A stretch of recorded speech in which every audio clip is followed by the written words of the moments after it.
Well, that about wraps up today's tour. After seeing everything, what do you think?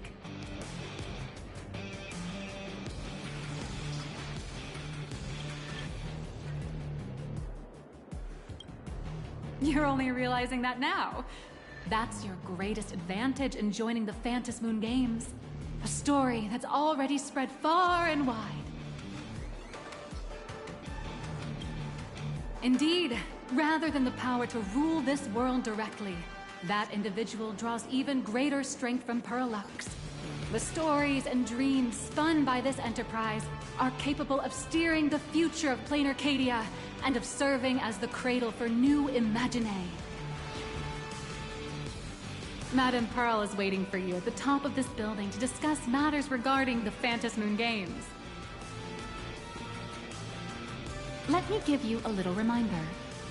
The rules of Phantom Moon Games have never required any competition between supplicants.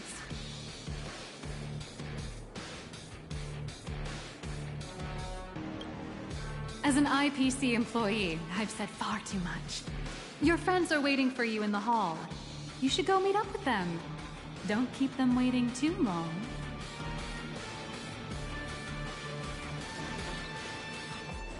I feel like Mechatrons and Cadios would really take off. Excellent. Why is the flagship store The fun tray here's pretty good. I've made a note of it.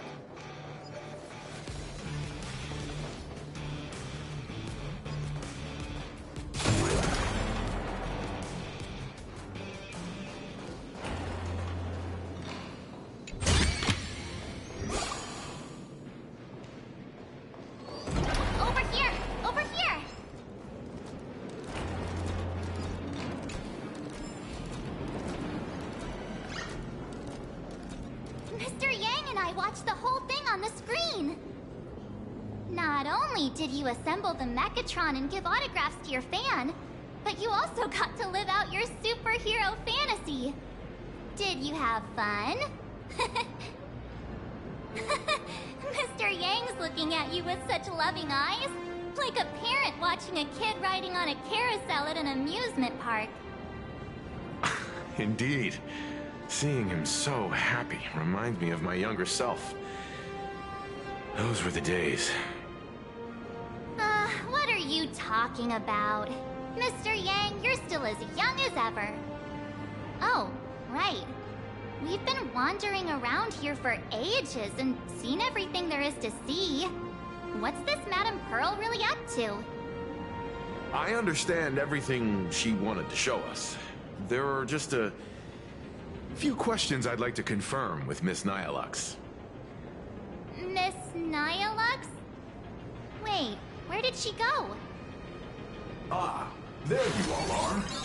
We've been looking everywhere for you. The Secretary's office sent Agent Feld here to keep you company He was a forger. He was lying. He said he couldn't find any of you.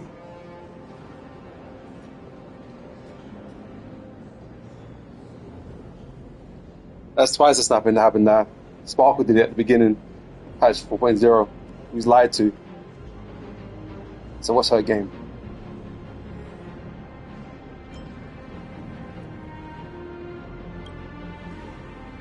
Wait, if Mr. Feld is the one who's supposed to meet us, then who is Miss Nihilux? Miss Nihilux? Who? Agent Nihilux, an IPC ranking P30 who works at Parallax Corp's Imagenesis Technology Department. P30? Imagenesis Technology Department? Since when did Parallax Corp have an Imagenesis Technology Department? Could she be some kind of corporate spy who snuck into the building? Oh, this is a real mess. What are those security guards even doing? Distinguished guests, are you hurt? Or did she trick you into giving her money or anything like that?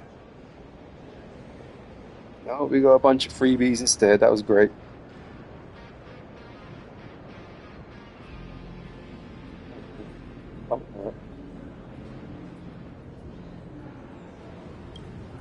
This lady seemed totally legit. She smoothly guided us around the place like a pro. I thought she was one of your people. I need to report this to security right away. She can't have gone far. Let's catch her in the act.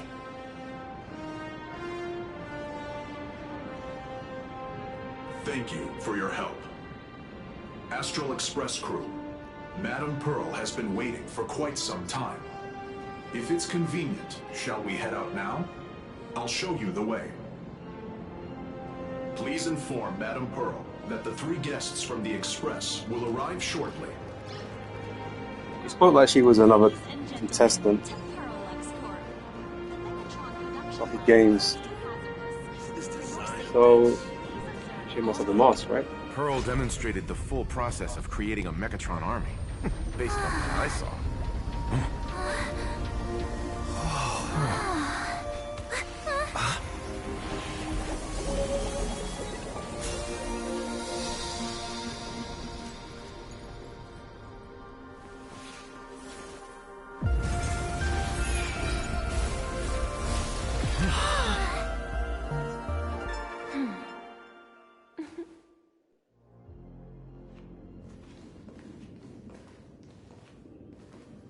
Hello, guests from the Astral Express. Nice to see you again. Thank you for your gracious hospitality, Madame Pearl. I understand there was a minor incident in the lower lobby involving someone impersonating a Pearl Lux employee. I hope it didn't spoil your enjoyment. We're fine. Don't worry about us. But how are things with you? Did you lose any valuable tech? Blueprints? Or top secret information? No. Pearl Lux's data firewall remains untouched, and all assets under security network surveillance are intact. The only change is an additional expense claim under my employee ID. Never mind. I can make a preliminary assessment that this was the result of someone's momentary impulse. Lately, mishaps have been piling up, like dark clouds before a downpour, casting shadows of uncertainty over my plans. Could you be referring to the Herald of Death? 33 citizens were found dead in the Dovebrook district. In addition, an IPC specialist assigned to negotiate the purchase of a Mask of Elation died in an unexpected incident. This party has made overt threats to public order and is clearly challenging the IPC. My intuition tells me this is only the beginning. Managing capital and managing a corporation share one thing in common. That is, an aversion to risk and a pursuit of stability. And I bear both responsibilities. As the executive officer of Plain Arcadia, I bear an inescapable responsibility for the safety of this world. As one of the 10 Stonehearts, I hope to bring the Phantasmoon Games to a swift and safe conclusion. Rather than staging another dangerous battle, like what happened at Graphia Academy, I hope the supplicants can show the people of this world miracles of joy and happiness, instead of sorrow and rage during the Phantasmoon Games. Therefore, I'd like to hear the Express's request. Trailblazer, please. Tell me, what's your ultimate goal for joining the Phantasmoon Games?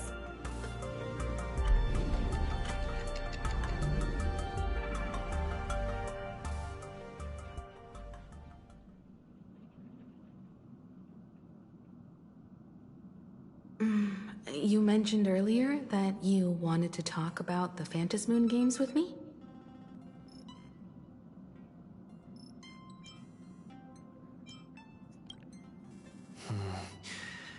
I'd like to talk about our ultimate goal for participating in the Phantasmoon Games. Huh. Got something in mind? I think the rules and rewards for the Phantasmoon Games are a little too vague. That's exactly what I thought when I joined the games 15 years ago. These games allow supplicants to do anything, good or evil. As a result, everything that unfolds in the course of these games exists beyond control.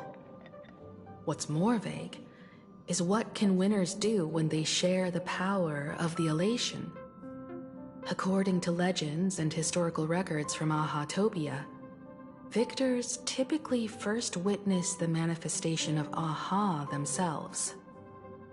They listen to the victor's wishes and grant them permission to use their power. And the applications of this power seem to be boundlessly vast. When faced with countless choices, the situation becomes even more thorny than having no choice at all. Sometimes I wonder, if we had agreed to become the leader of the Anti-Destruction Alliance, how would this trip have turned out?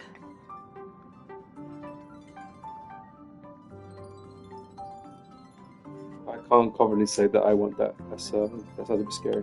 If I win, I'll give up sharing Aha's power and ask them to be the leader of the Anti-Destruction Alliance. Yeah, that'd be kind of crazy. That's such a hilarious idea. I can totally picture it.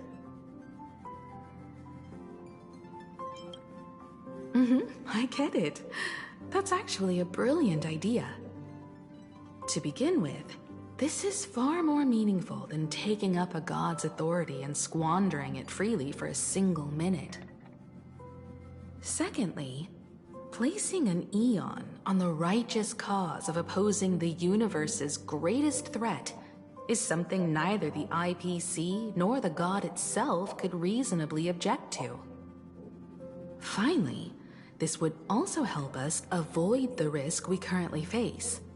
Cooperating with the IPC while remaining wary of being drawn into its ambitions during the operation of the Anti-Destruction Alliance. If we handle the negotiations well, perhaps Aha could stand behind the Astral Express. Just like our cooperation with the Xianzhou, where we could maintain distance from one another while offering support from afar. The only question is, will Aha agree? Don't worry about that. From what I know about them, they'll agree. What kind of god of games would they be if they broke their own rules? Besides, they still owe the Express a debt.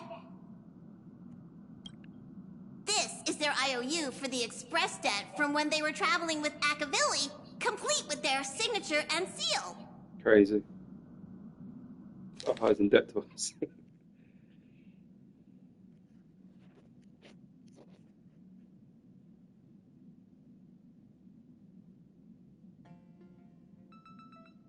I think I remember reading about someone that did this, or hearing about them.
How's really just been a problem all his life, isn't it? Passenger, use this to blackmail them.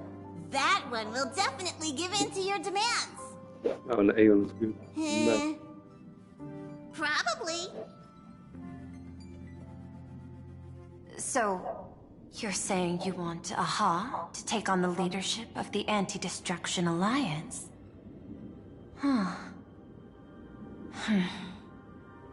Logical extrapolation. Failed. Success rate indeterminable. This peculiar proposal nearly brought my thought process to a halt. This request is far too lacking in structure, yet within an irrational context, it seems to conceal a certain kind of logic. If the universe is the master of Elation's playground, then they should do something about this playground that's about to be destroyed. As expected of the Trailblazer, your thinking is so... out of the box. I've learned something today. However, I don't think you stand much of a chance in the games, because I've joined as a supplicant.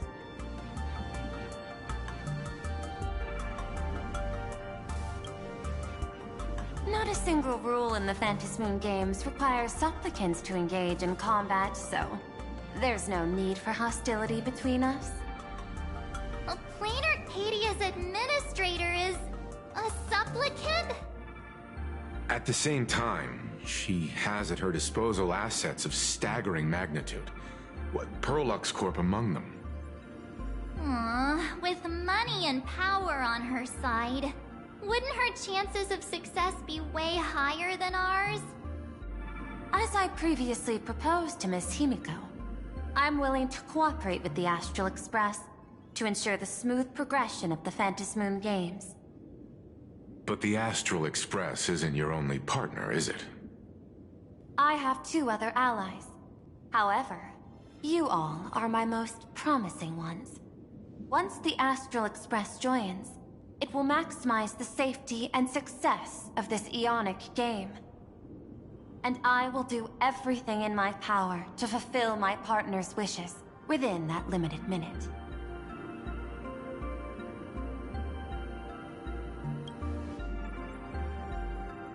As we told you before, our strategy is to become a sail, advance and retreat together.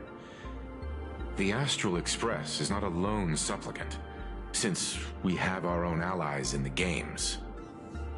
An ally like Sparksy? It's true that you defeated her and took her mask, but given her typical decision-making style, Sparksy isn't exactly what you'd call a reliable ally.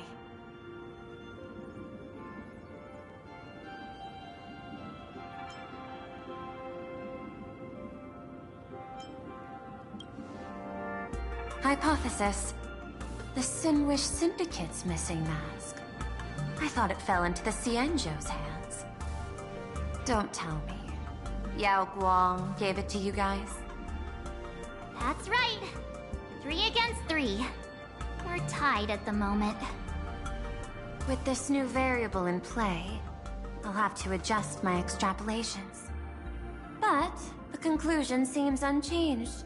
After all, as the administrator of this world, I have the natural advantage in resources.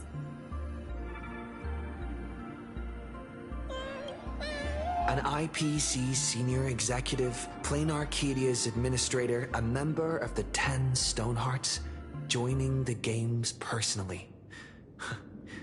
It certainly has an intimidating ring to it. But when you think about it, isn't this identity precisely the greatest burden Madame Pearl has to overcome? He is right. Your identity is far too sensitive. You want to control these games and end it safely and quickly. But Planar Arcadia's citizens might not see it this way. All they see is the all-powerful IPC and an influential executive pulling all the strings. Your every action will be scrutinized twice over.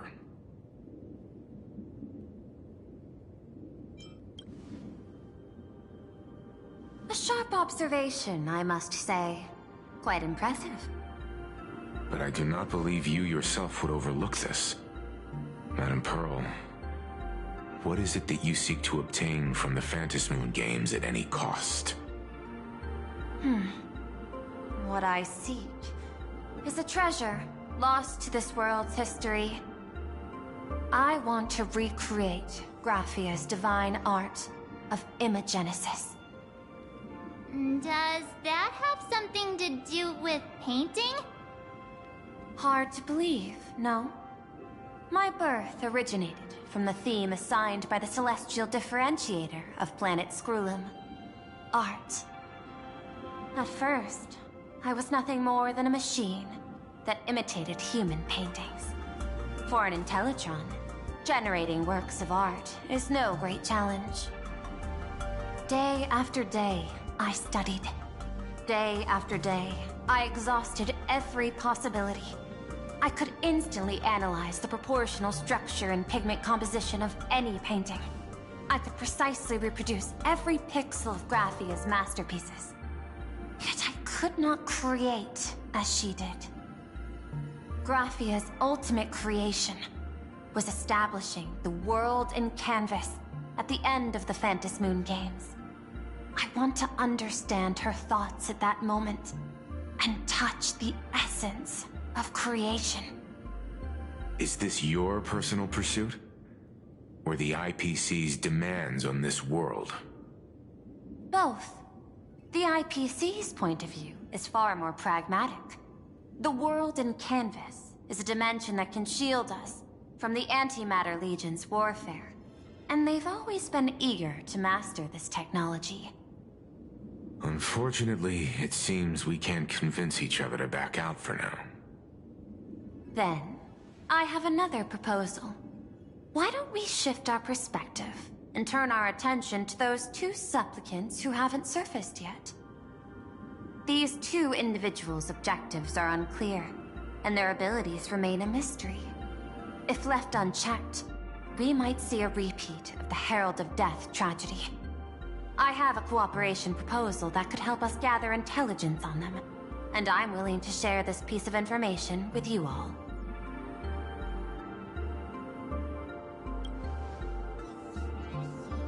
That is correct. But all you need to do is sacrifice a tiny sliver of your reputation. Before we move on to the details of our cooperation, would you like to take a short break and have some tea to wet your whistles? Or shall we continue?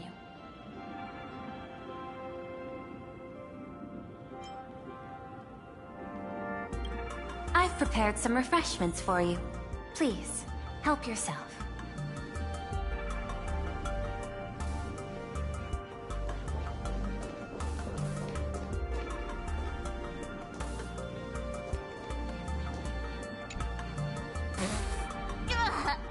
What the?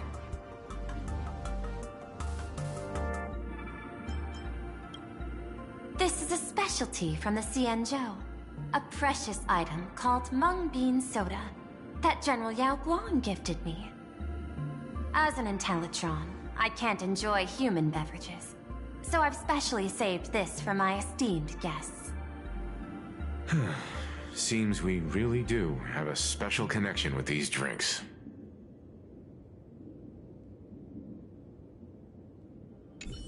Where do you think you're going? Our negotiations with Madame Pearl aren't over yet.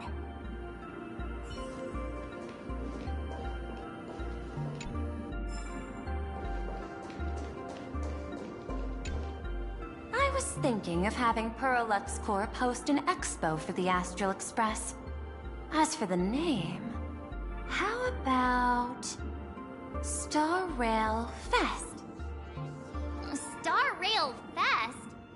You mean hosting a Fluffy Across the Blue convention? Correct, but not entirely. The Fluffy is well known in this world, so it's a good collaboration element. But what I want is an unprecedented Astral Express exhibition, with the Fluffy being just a small part of it. The real stars of this grand event will be you, the Express crew. You'll be there in person to meet the people of this world. Are you trying to use this exhibition to lure those two unidentified supplicants out of hiding? Huh? What if they're up to no good? Won't that just make us walking targets?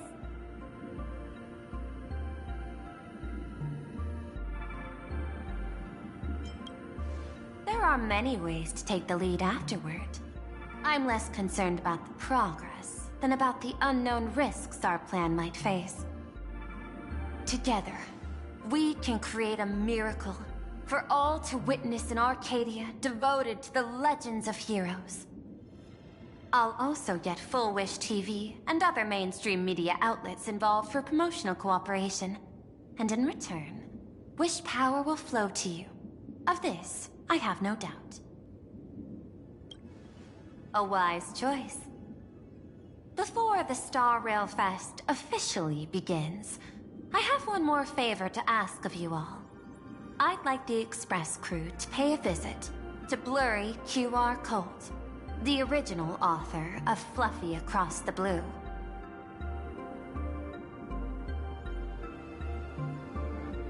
Doesn't Parallax own the rights to the Fluffy? Since their debut, this author has remained anonymous, never revealing their true identity in public. But if the real-life inspiration behind the story were to pay them a personal visit, it would surely be a great honor, and likely persuade them to attend a signing, stoking the excitement even further.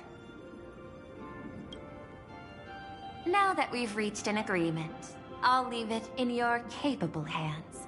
My secretary will be in touch to keep all parties apprised. By the way, before you leave, please accept this small gift as a memento of our first collaboration.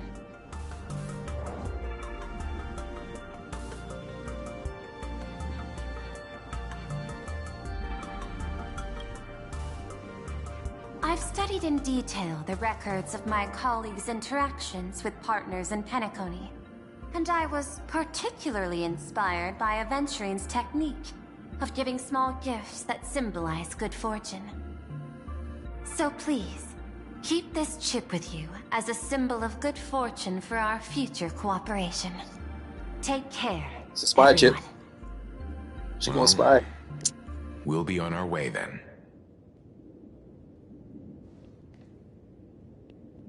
As your private detective, I must warn you that a grand exhibition of unprecedented scale would make for a perfect opportunity to reenact the blood-stained games.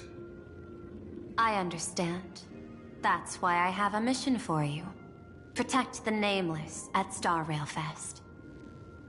You actually think they would need my protection with their strength? Don't tell me your extrapolations predict even bigger trouble ahead. Hidden beneath each extrapolation, tiny signals of unease keep bubbling up to my thought interface. I must be thoroughly prepared for whatever may come. Now that you've taken up the mask, let's talk about payment. What do you want? The same as always? Money? Before we talk about payment, let's discuss the Herald of Death. Although the Department of Aberration Defense sealed and destroyed all records of the Bloodstained Games, I still managed to uncover some unusual leads. After the Herald of Death incident, the victims' families collectively received compensation so massive it could fill any gaping wound. So, I figured, maybe we could find some leads by looking into official Plain Arcadia expenditures. But here's the interesting part. This item was nowhere to be found in that year's public financial report. Care to guess whose books this money went through? It was you, the omnipresent IPC. To be precise, it was the IPC's technology department that paid this astronomical compensation.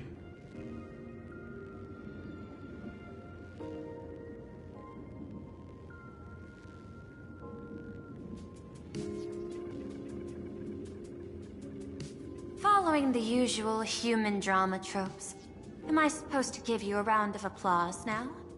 Being able to dig up all this information really shows your connections and capabilities, Detective Ashvale. In movies, a big shot like you would usually raise a hand right about now, revealing the dark muzzle of a gun. I'm afraid you've learned too much. And bang! That's when the gun goes off. And I, the poor sap who uncovered the truth, am supposed to bite the dust. Sorry, my hand is on the checkbook and unavailable. Mr. Ashvale, tell me, how many zeros would you like to see on that check for our cooperation? It's not about the money. Indeed, money isn't the issue. 100 million credits. Are you trying to buy me off like some poor victim's family?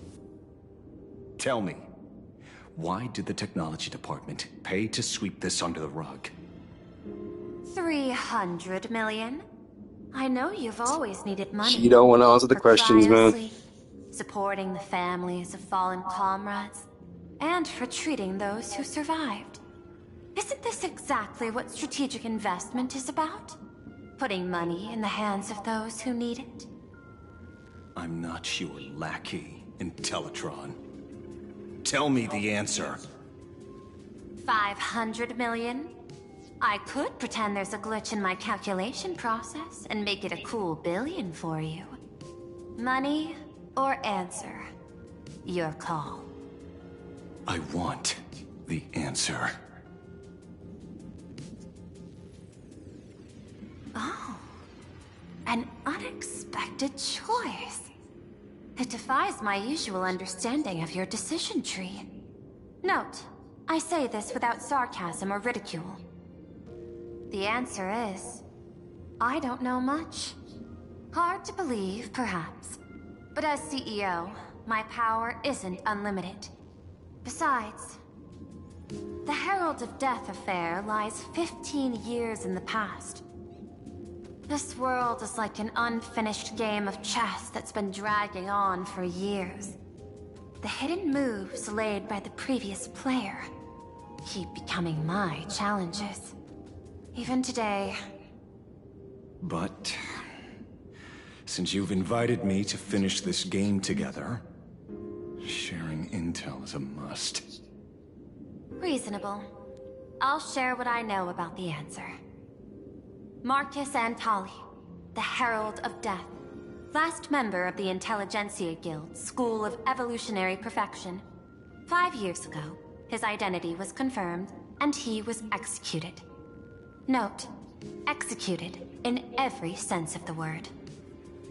Miss Yabali, head of the technology department, took possession of his belongings, and even I don't have the clearance to access those records.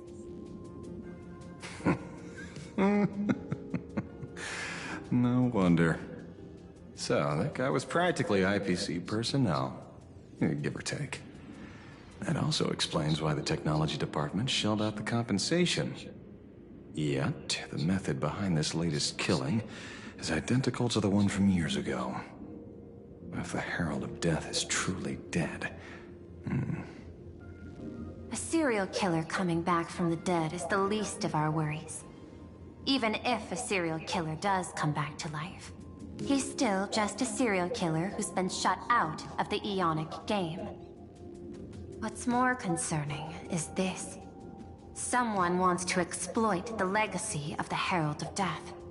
Miss Yabali took away everything that man left behind, except for the fear he instilled in the people of this world. And during the Phantasmoon Games, not only can miracles trigger wish power, but fear too. Based on my extrapolations, the appearance of this new Herald of Death might mark the beginning of the festival spiraling out of control. No wonder you're in such a hurry to end the games. Mr. Ashvale, I've always respected you. But right now, I need to rely on your strength even more.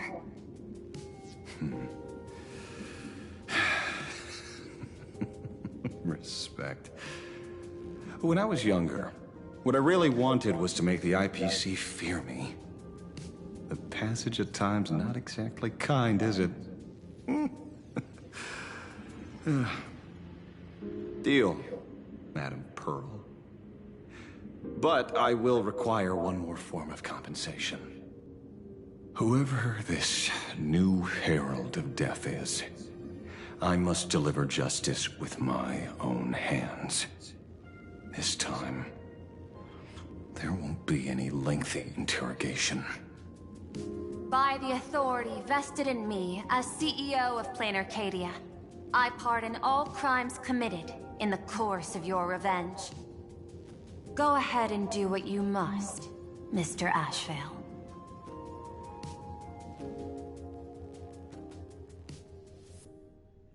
Ashvale's kind of cold. My friend, I don't blame you, but I'm done being a breathing dead weight. So do me a favor and pay me back for that drink with this bullet. Just do it, you coward!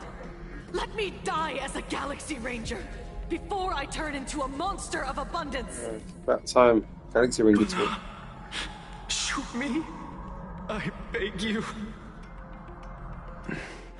My Skybo above. May you have a pleasant dream.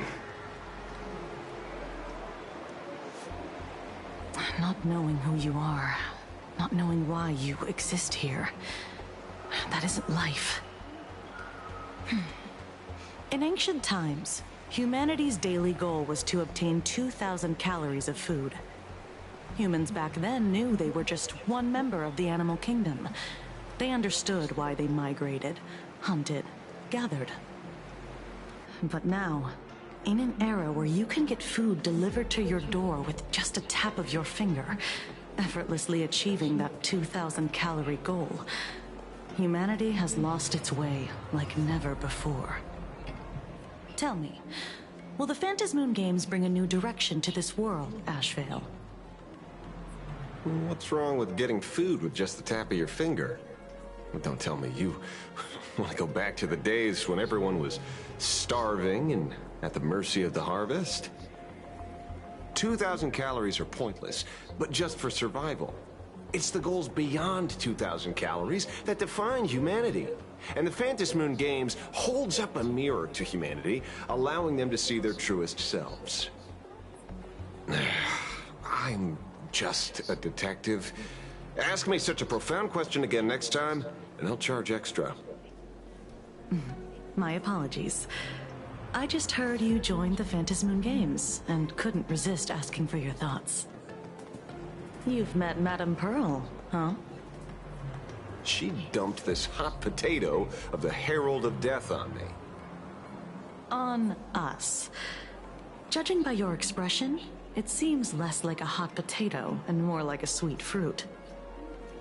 Because I have a lead now.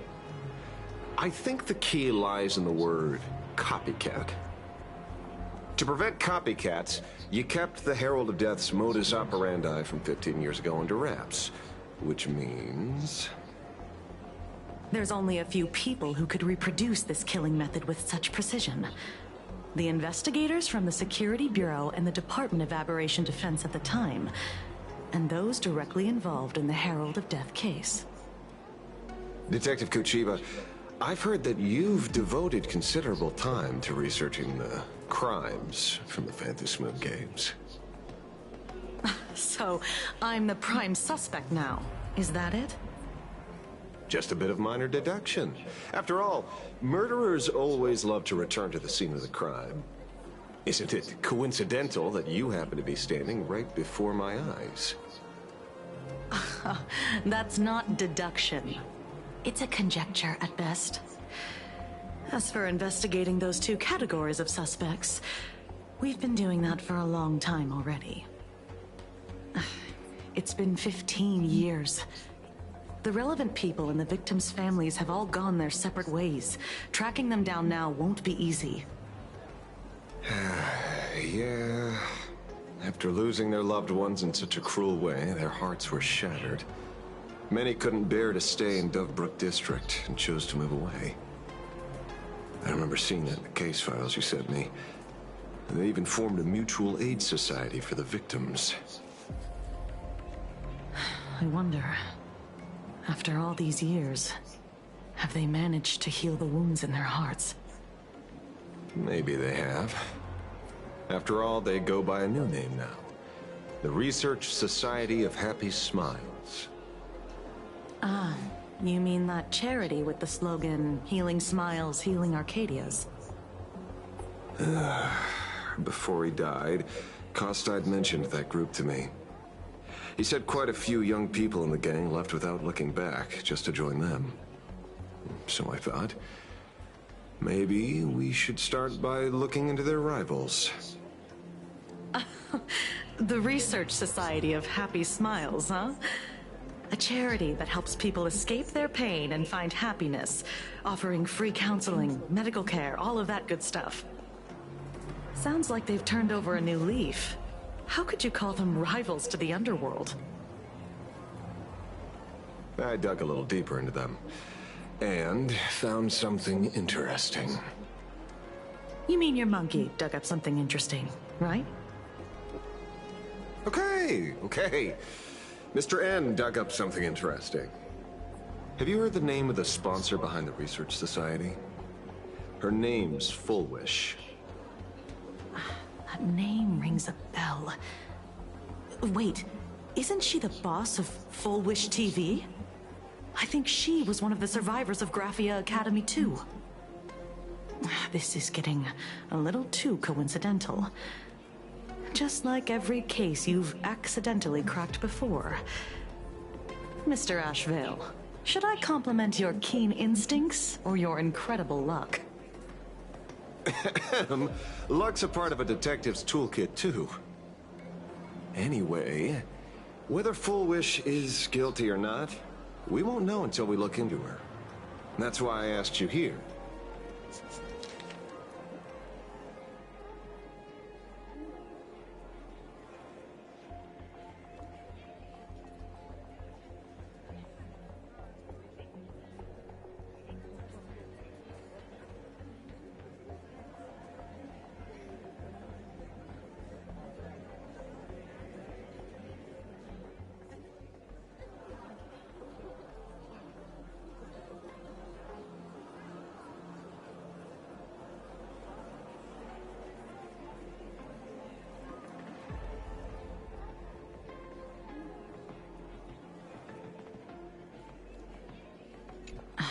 Dovebrook District New Life Project.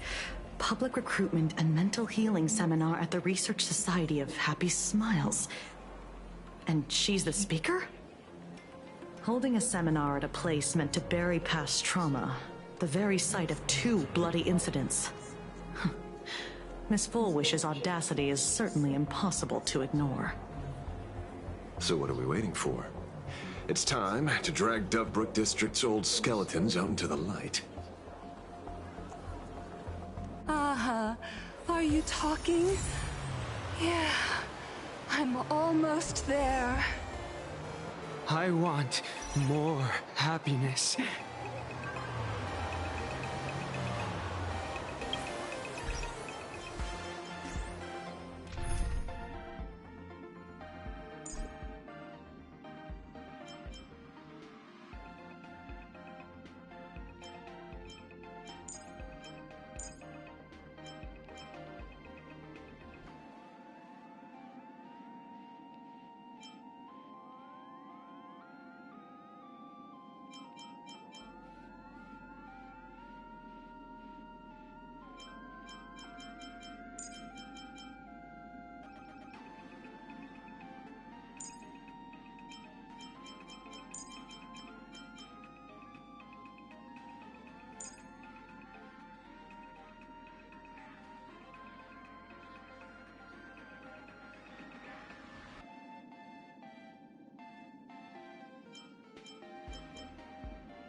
Makes more sense to do Sunday in the team.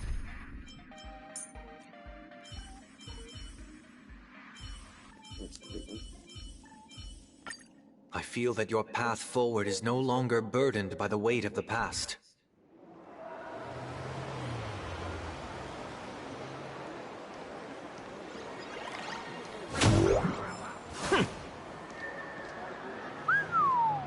This place is buzzing.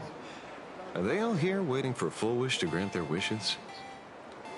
A rich person like Full Wish can make most people's wildest dreams come true with the snap of her fingers. I'm less curious about who she'll help than what she wants for herself. If money could really accomplish everything, the IPC wouldn't be eyeing this world. My bet... I'm sure that Full Wish wishes the tragedy 15 years ago never happened. Erasing history. Can the laughter really pull it off?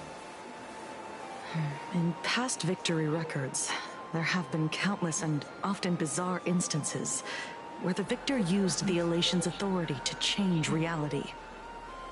You have to understand, the Phantasmoon Games isn't just some wish-granting lamp. What makes it irresistible is that it turns the one who wishes into the genie. That's quite alluring. Have you heard about the noblest worm Aha made godlike? It became the happiest creature in existence. Happy enough to burst apart, leaving no intact body behind. Your knowledge of these unofficial records is enough to rival ours.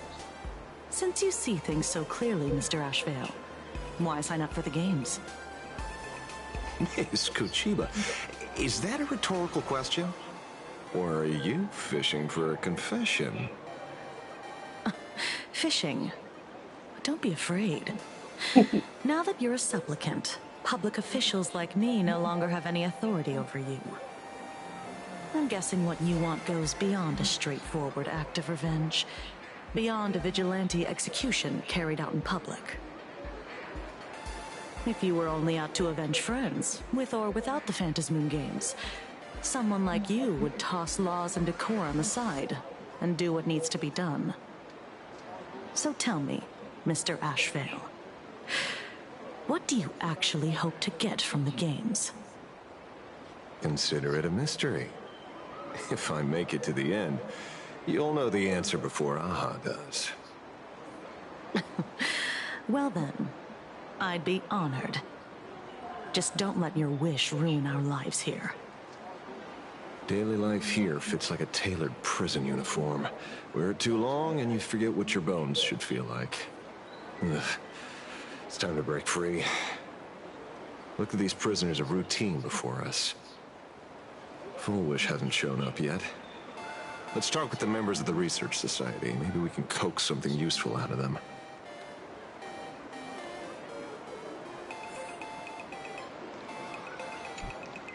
I got called into another chat with the boss today. Never thought he'd care about me this much. Everyone is smiling at me. The office feels downright cheerful. These days, I go home, change my baby boy's diaper, help my daughter with her homework, prepare tomorrow's lunch, and clean up the house. It's hard to describe how satisfying that feels. When Emma left me, she must have left the kids to me for my own happiness. When I look back, I realize I was someone who had it good. And I never understood how lucky I was. Right? All thanks to Miss Full Wish. Yesterday, during my tumor removal, the anesthesia wore off halfway through. I squinted and watched the doctors pull all kinds of things out of my stomach. There was this lump still twitching when they cut it out. I used to be too weak to even get out of bed. But after the Society's treatment, I am almost ready to walk out of the hospital. Isn't that amazing? Oh, I kind of want to see someone slice me open too. It should be fun. These guys are actually deranged. Hey, did you two hear about the Sinwish Syndicate? You've come to the right person. My neighbor got a visit from their debt collectors. You should have heard the racket. I saw the news too. Those parasites who ruined the peace, who kept people from being happy.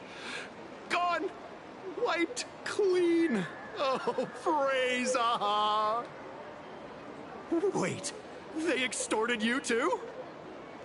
Something like that. Still owed their underboss tens of thousands of credits. So your debt's wiped clean. Oh, must feel pretty great, huh?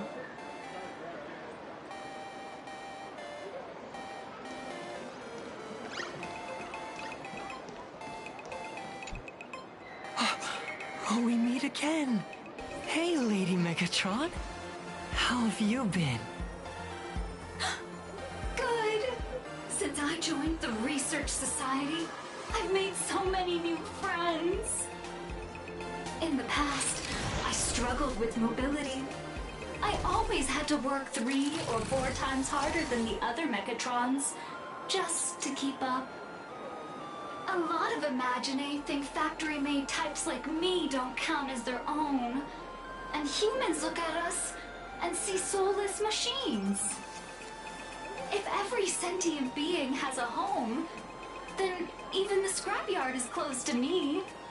I'm not even considered recyclable waste.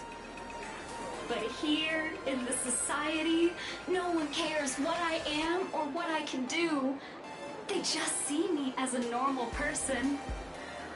Congrats. You found your home. Aha said the same. They and everyone here are my family. Aha talks to you. Of course! You mean you can't hear them? Guess you're not happy enough yet. Don't worry. Once you join the society, you will.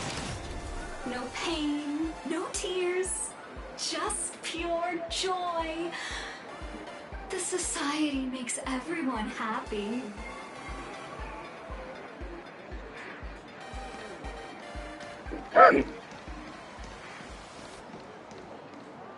Looks like it's about time. If the star of the show doesn't show up soon, the crowd's gonna burst with anticipation. Everyone, please make some room for Miss Fullwish.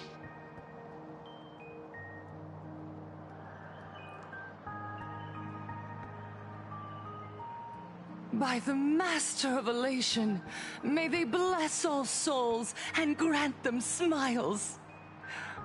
Are you all happy today? Very happy!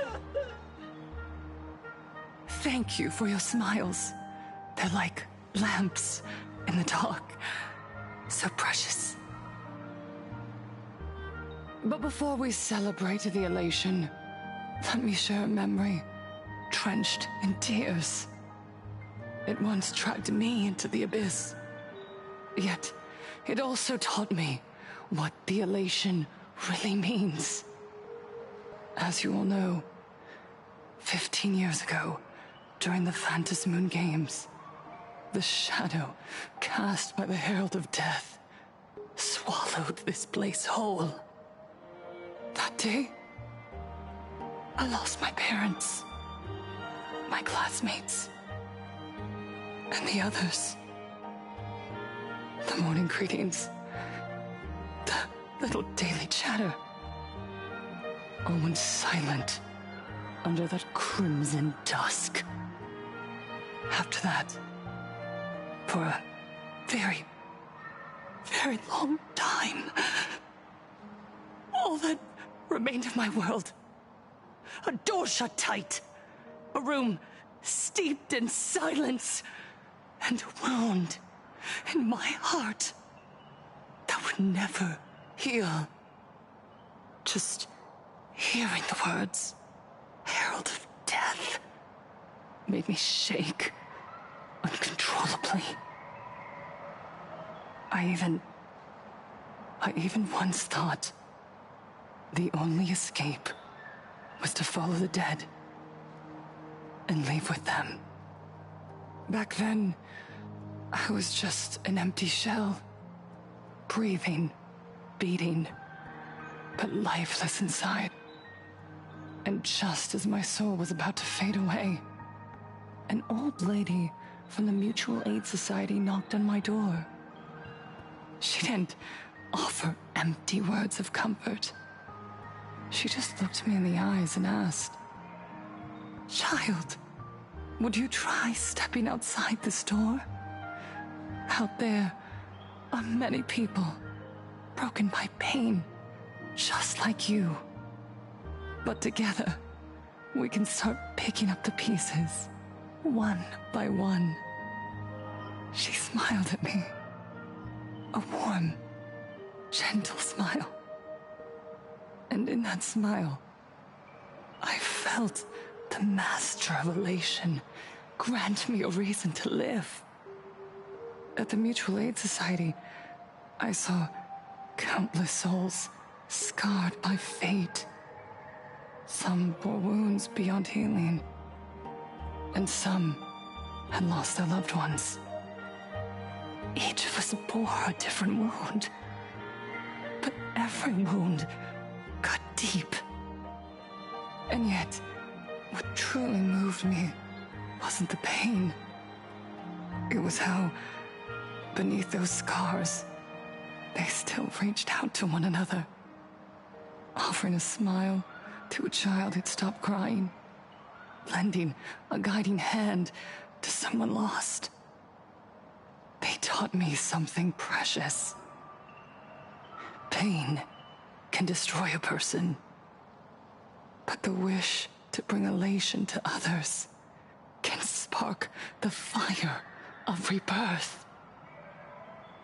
That was when Aha's voice echoed again in the silence of my heart. The smiles passed from one another through mutual aid is Aha's most precious blessing. It does not belong only in the small room of a support group. It yearns to illuminate hearts lost in darkness. Each time we share a true smile, it's as if we hear Aha's voice. And when that voice rings out, all suffering fades, all pain is healed, and everyone knows what true happiness feels like. That's why the Research Society of Happy Smiles was founded. I will share this divine smile with all of you. No more sorrow!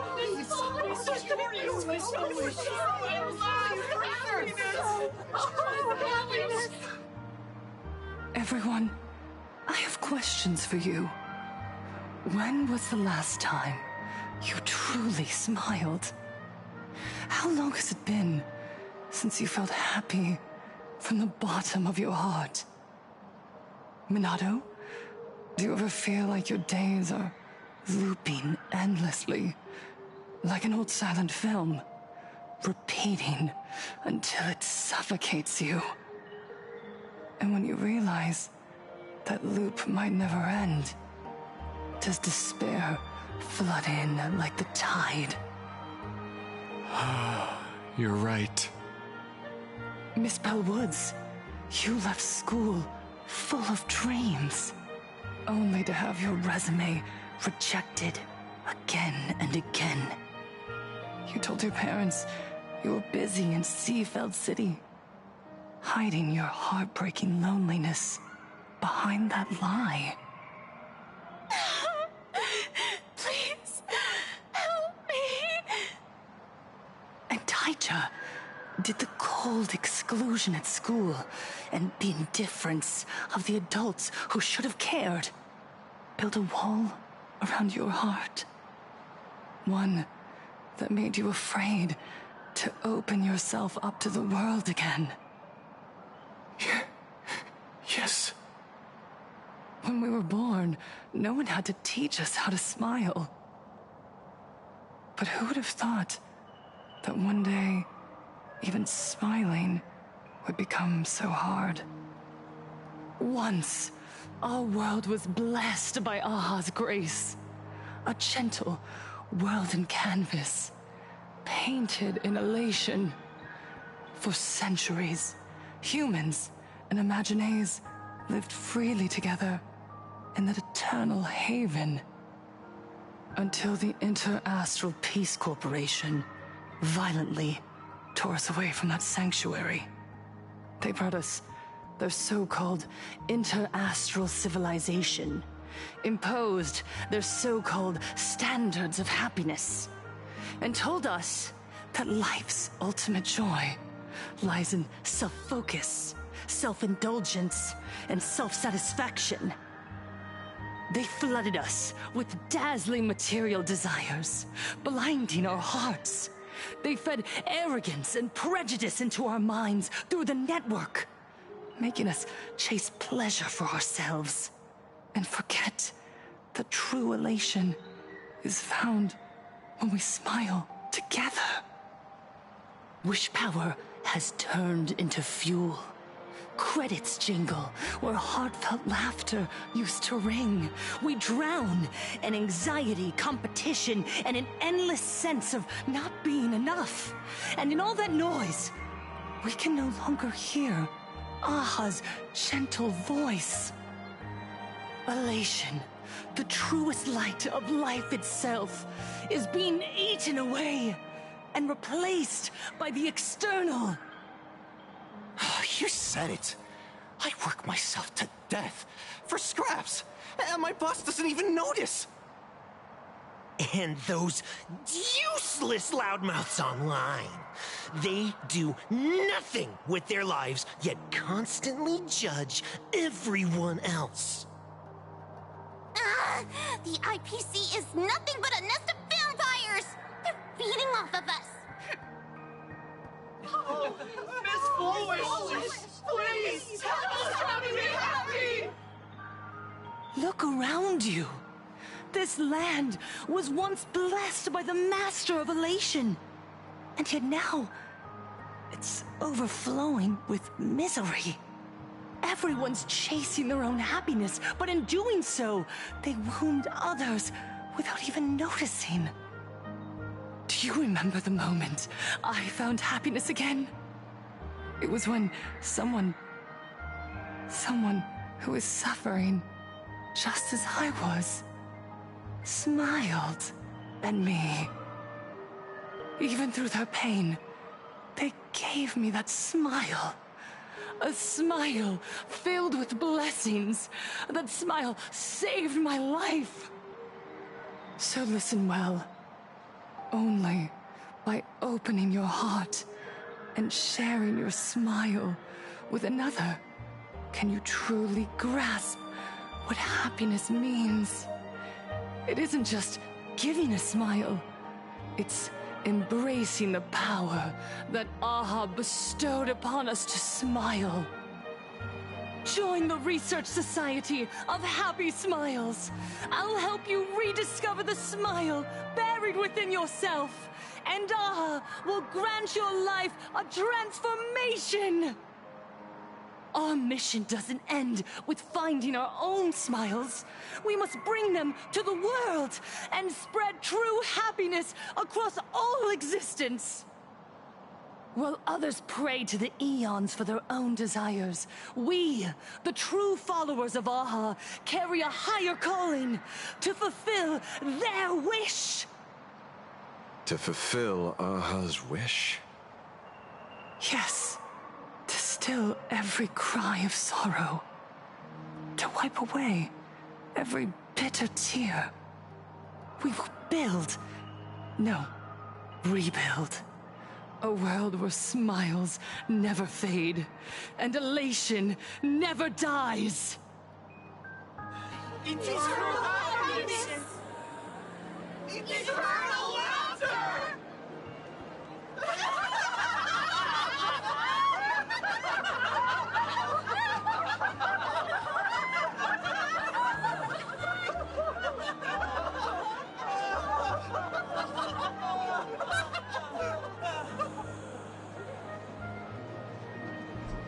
The speech is over. What's your take, Detective? She's so far gone, it's hard to make sense of it. Then let's not overthink it. Let's talk to her directly.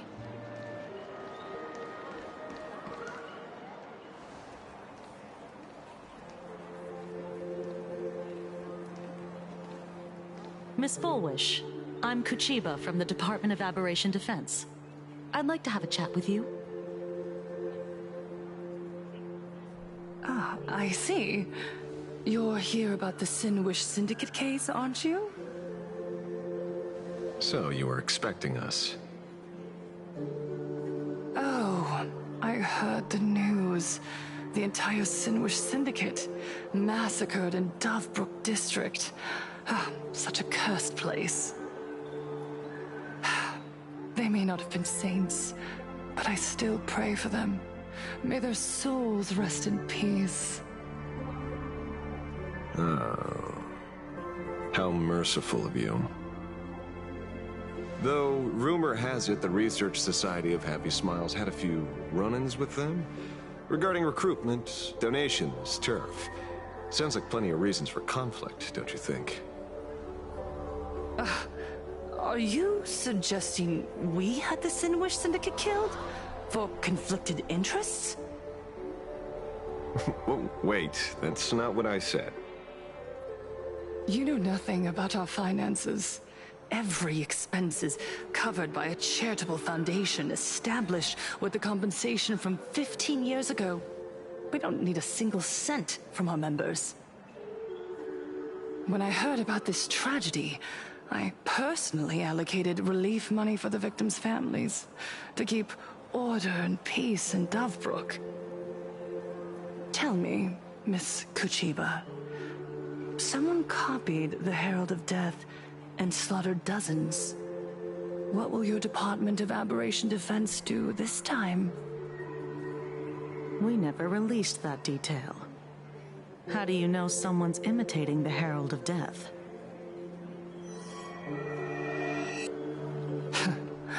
Isn't that what you've been waiting for?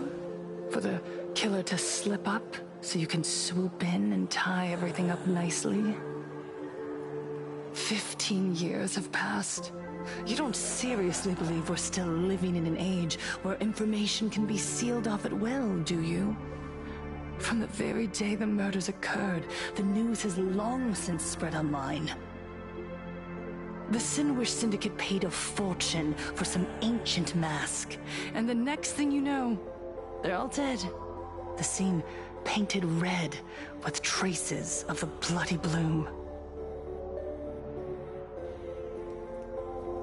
Please pay no attention to baseless rumors. Rumors? And yet you're here. That alone proves one thing. The rumors are true. And the new Herald of Death really does exist. Otherwise, why do you suspect me? Only someone who knows the original case could recreate it so perfectly, right? Everyone! You heard our conversation, didn't you? The Herald of Death has returned. He's here, in Dovebrook. He's slain the entire Sinwish Syndicate. He's back to relive the carnage of the Phantom Moon Games. Oh, the Herald of Death? Didn't the officials declare him executed? How has he appeared again? He's immortal? A demon? He's back for revenge! He'll take revenge on everyone. We're doomed! Aren't gang members the very people who steal smiles from others? And isn't the best way to make bad people happy to erase them from the world? Wouldn't that be doing something good? Yeah, Sister Mechatron is right. Those thugs deserved it. Back from the dead? Lies! The IPC kept him alive to wield him as their weapon. You useless officials! 15 years ago, you failed and let him get away! And that's why he's back again now!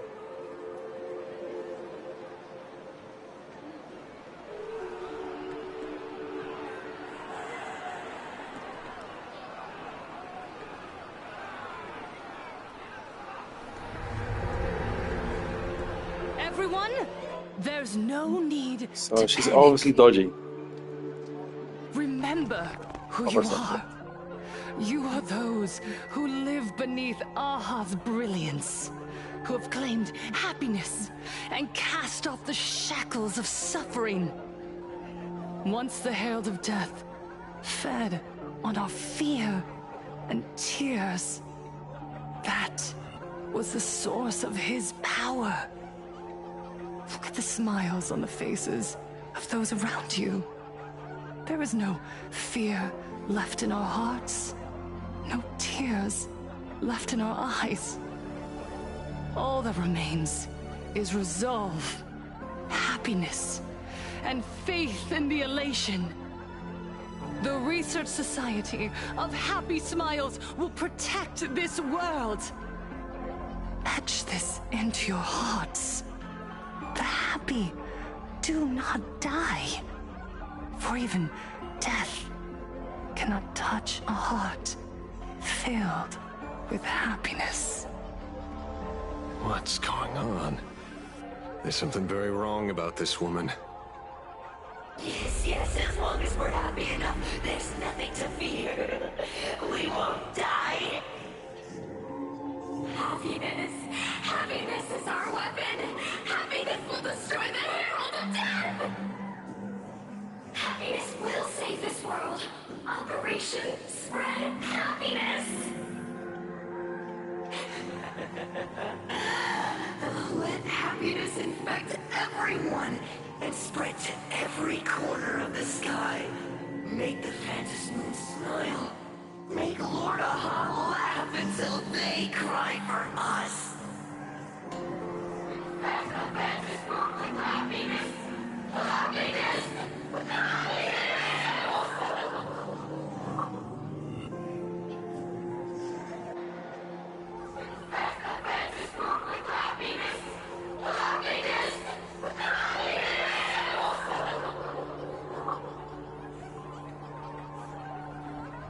Silence!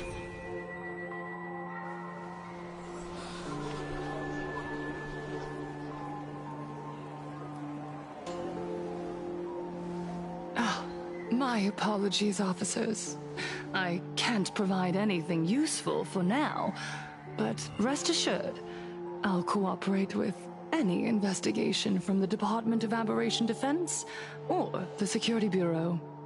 And of course, I'll fulfill my civic duty.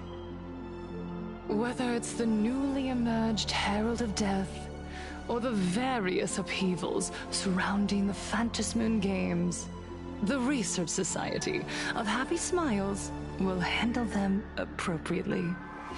What we protect is the future and the smiles of plain Arcadia. Or perhaps, after all this, you too have felt that yearning within your hearts. Would you like to join us to embrace eternal happiness? I'll pass. But I've got a feeling we'll meet again.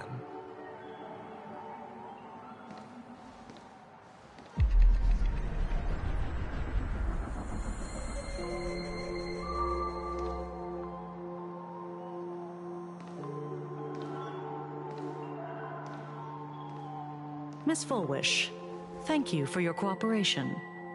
Hopefully, next time we meet, it won't be like this. May the Master of Elation watch over all, and bless you with their everlasting smile.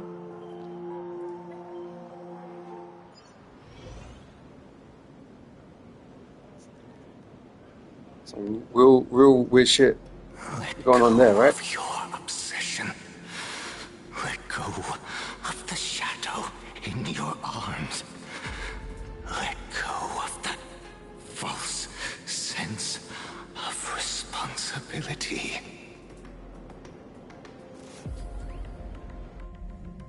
You're the one who should be dead, aren't you? Come, join your brothers. Let the gears grind to a halt. Let the hands fall still and end that life of yours that was never meant to be.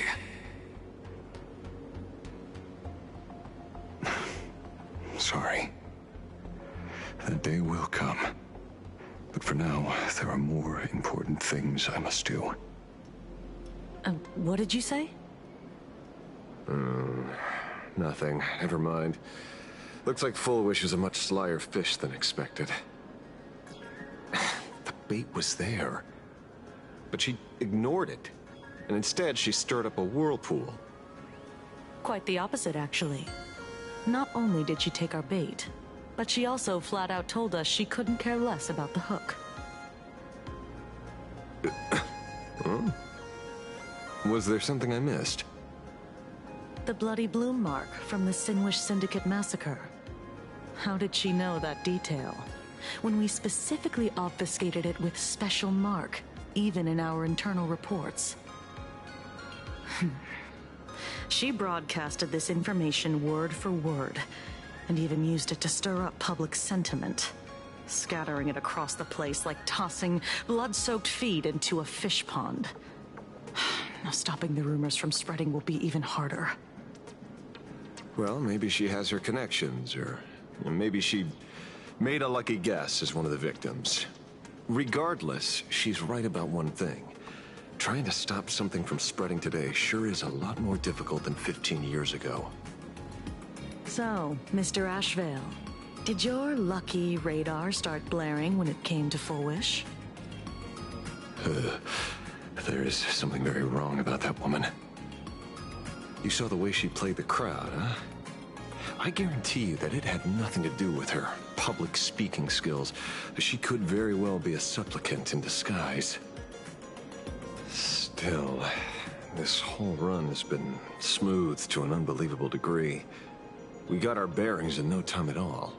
So, let's keep our prized fish in the pond for now. Full Wish is not going anywhere. You're right. It's too risky to make a direct move against a well-respected philanthropist and media tycoon. Maybe we should start with the people around her. There were people from all walks of life at the gathering just now. Workers, suits, students, the elderly, and even Mechatrons. Judging by their crazed enthusiasm, I highly doubt they'd be willing to testify against Full Wish. But I have my ways. Mr. Ashvale, coercive interrogation is strictly against the rules. Please refrain from doing it somewhere I can't... Don't get the wrong idea. I meant an old friend that I spotted at the gathering. By the way, ever watch Daybreak Squadron? It's on Sunday nights at 8. I thought you weren't a TV person. Not me. Mr. N. He watches it. Your monkey's quite the child at heart. Anyway, come on.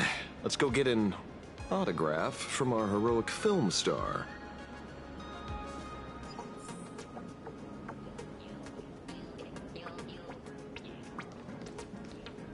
Time to get to work, Detective.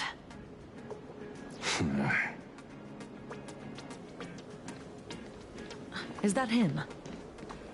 Shh. Don't interrupt. What? You lost him? Not even close. Hey! Why are you two following me? Oh, we're just two grown-up fans of the Daybreak Squadron trying to get an autograph from Big Brother Magnus. Mr. Ashvale? Don't prank me like that. You really scared me. Really? Cinderborn, the peacekeeper of our city, vanquisher of evil fiends, is scared of his own fans? Long time no see, Magnus. You're not here for autographs, are you? I saw you two at the gathering. I don't understand. Why are you investigating Miss Fullwish? She's been nothing but a kind, lawful person who spreads happiness to others. You heard about what happened with Sinwish Syndicate, I assume. Then... was Miss Fullwish telling the truth? The perpetrator left the same signature as the Herald of Death did 15 years ago. So, did that monster really kill Mr. Polwave and Costide? 15 years and he's back? This demon? How many more lives must he take? Mr. Magnus, you're one of the survivors of the incident, right? Yes. That monster took my parents that day. But... what's the Sinwish Syndicate case got to do with Miss Fullwish? Because that Herald of Death was executed 15 years ago. That's for certain. The Sinwish Syndicate case, on the other hand, has copycat written all over it. And Fullwish is a suspect. So, just because we're survivors, we automatically become suspects? What? Are you gonna interrogate me too? If that's what you want, Miss Kuchiba can arrange for it later. For now, I just want to ask you a few questions about the Smiles Society. It doesn't matter if you have a few or 100 questions. I have nothing to say to you. 15 years ago, I was left all alone in this world. The so-called relatives closed in like a pack of hyenas, their eyes fixed solely on the compensation smeared with my parents' blood. Abuse, deception, expulsion. To them, I was nothing more than a walking money bag, an eyesore, a jinx. It was the society that gave me the chance to live the life I have now. What about the Sinwish Syndicate then? If I recall correctly, they took care of you once. Old Polwave helped you deal with those relatives. Listen, Mr. Ashvale, the debt I owe the Sinwish Syndicate will be paid. I will avenge them as a member of the Smile Society as well as the Daybreak Squadron. I'll rip the Herald of Death out from the shadows in their name and see justice served. That is my duty. You're in over your head.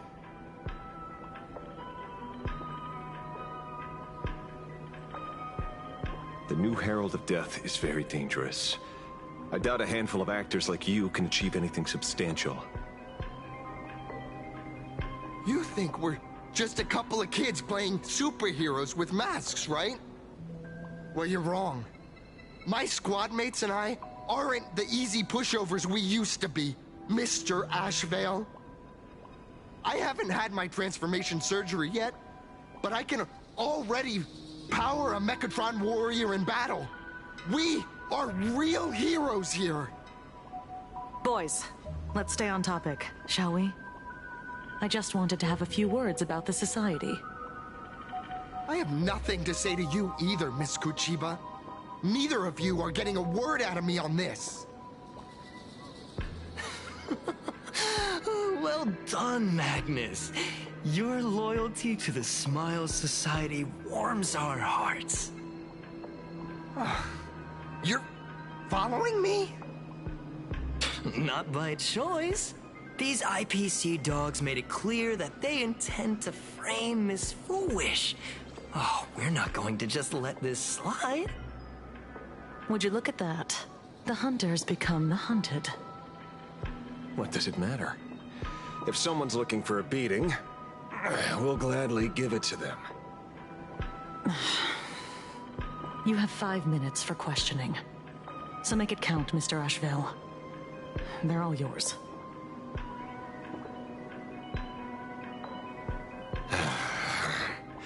Never expected my first miracle as a supplicant to be teaching thugs. I mean lawful citizens, a lesson on the streets. Let's get this over with then. And if you want to join them too, Magnus, be my guest. Fair warning. I'm out of practice. You get hurt, that's your problem. Your fists don't hurt at all! Mr. Ashvale, stop! Found me. Fight to the death! I'll take it on. Eye for an eye. My job is to be nosy.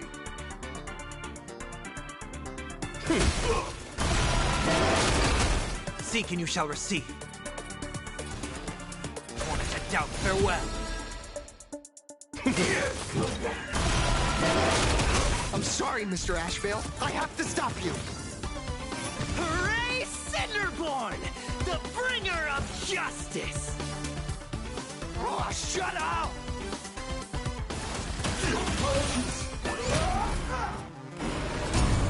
I need to be better. It's of no consequence. Let's see. You can't run. I offer my blood to consume this injustice. Beasts slaughter each other! Fight to the death!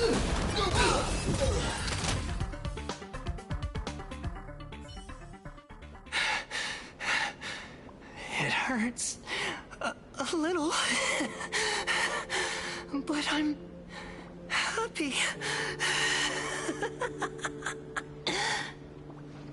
There's something seriously wrong with you all. Enough! Are you really going to kill them? What's the matter, defender of the city? Are you scared? This is the real Phantasmoon Games, Magnus. This is the bloody truth under the mask of the Elation's game. 15 years ago, at dusk in this city, the Herald of Death tore people apart, one by one. Did he ever stop to ask even once, is it enough? I know you want to make something out of yourself, like the trailblazer of the Astral Express, and I know you want to catch the new Herald of Death and crush him like a bug, using the same methods he used against the Sinwish Syndicate. But here's the deal. It's not your duty. And the Ionic game sure isn't a TV show where you get to play the hero and save the day. You mentioned a conversion surgery earlier. Are you saying that all Society members underwent some kind of unknown modification? That figures. I was wondering why these people looked like they felt no pain at all. Humming along merrily even as they bled. Does this have anything to do with the surgery?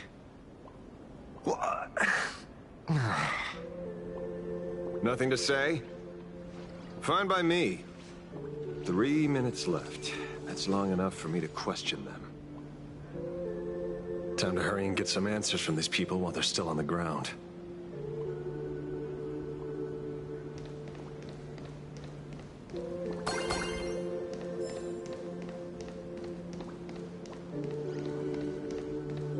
Hey, lackey. Wake up. Pain should not exist.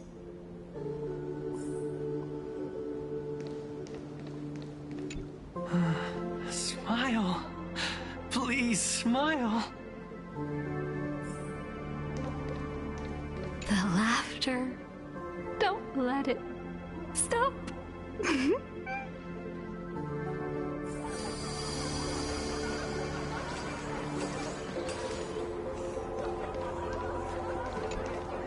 Those who suffer shouldn't exist.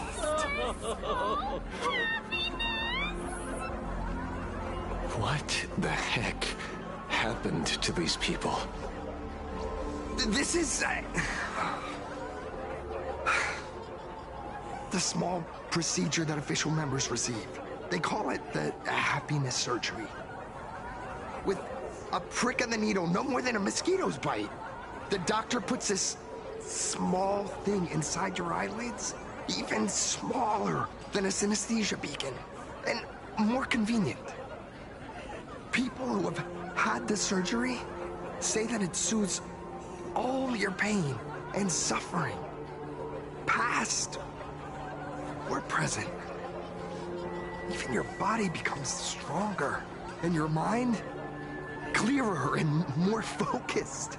A state where you can truly receive happiness. So,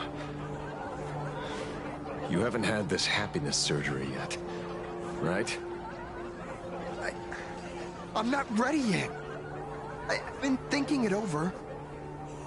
But the rest of the squadron had it, and they've all become happier. They say it's the necessary step to becoming a true superhero that safeguards everyone else's happiness.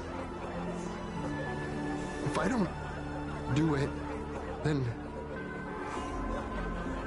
do I still deserve the name Cinderborn? Mr. Ashvale?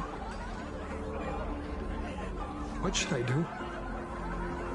The surgery won't make you stronger, nor will it help you get your revenge. These guys on the floor are proof enough. Remember the hesitation and fear you feel in this moment, Magnus. If people simply erase their perception of fear and pain instead of overcoming them, then those people will never find true strength. Go now. I have some cleaning up to do.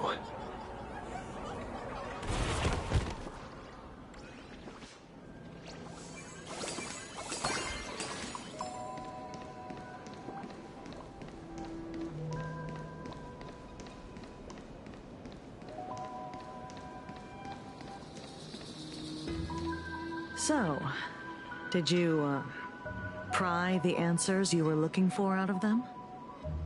These people have all been processed by the Smiles Society. Heck, who knows what method they used. It completely neutralized their ability to feel suffering and despair and gave them bodies like steel, incapable of feeling pain. Say, is this the kind of treatment that the Medical Ethics Committee would approve? As if. I doubt they even bothered to submit an application. Which means Full Wish has far more dirty laundry than we initially expected. The idea was to find the Herald of Death with the leads we had. And here we are, going deeper down an increasingly scarier rabbit hole. Judging by their voices, these followers don't seem to have any ill intentions. In fact, they sound a lot more humane than most humans. If all this has nothing to do with the Herald of Death, then it matters little to our investigation. After all, how they pursue happiness is their own choice. Wouldn't you agree? Are you serious, Kojiba? It's only human instinct to avoid pain, right? Such avoidance doesn't go against the laws of nature, nor does it legally constitute a crime when the party involved was a voluntary participant. Not a crime. Well, my instinct right now is telling me that this definitely has something to do with the Herald of Death. Unfortunately, Mr. Ashvale, we need evidence to solve a case. I'm here to follow my senses and dig up whatever's at the bottom of this. As for evidence, that's your headache. Besides, I don't think we need to turn over every stone to figure it out. If the new Herald of Death and Full Wish are connected, we'll be seeing another move soon enough. If I were her, I'd choose the brightest stage possible so this weapon could spread maximum panic. You mean the Star Rail Fest? Madame Pearl promised that top-level security would be deployed during the fest, as well as a contingency plan, robust enough to quell any crisis. And you are staring right at him.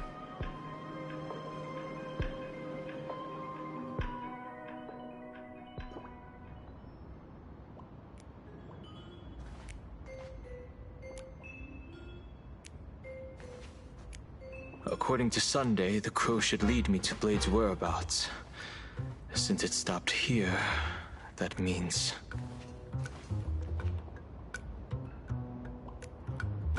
I wasn't even looking for you. Blade's here. Yet here you are, throwing yourself into the fray. Consider me surprised. We haven't even settled the score over the mask you stole from the Sinwish Syndicate. And now you're skulking around and following us? What's your deal? What do you, or should I say, all of you want? General Yao Guang of Yu Chui has come to this world and is looking for you. Dragons clash in the wilderness, their ichor dark and yellow. In her divination, you will become a slave to your own violence, bringing a catastrophic end to all. I am in that future as well. The only violence within you that comes to my mind is Shuhu.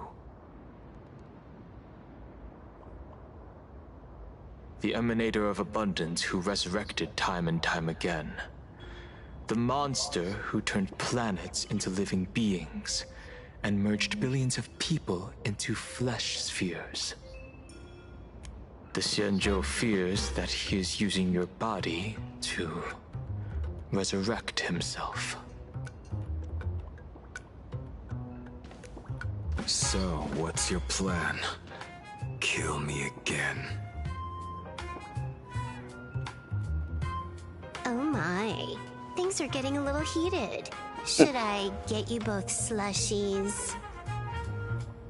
Thank you. I'll pass.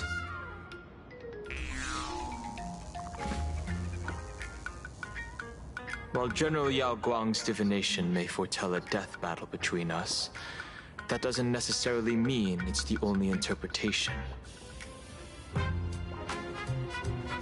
My experiences on the Express have shown me time and time again that even fates set in stone aren't entirely immovable.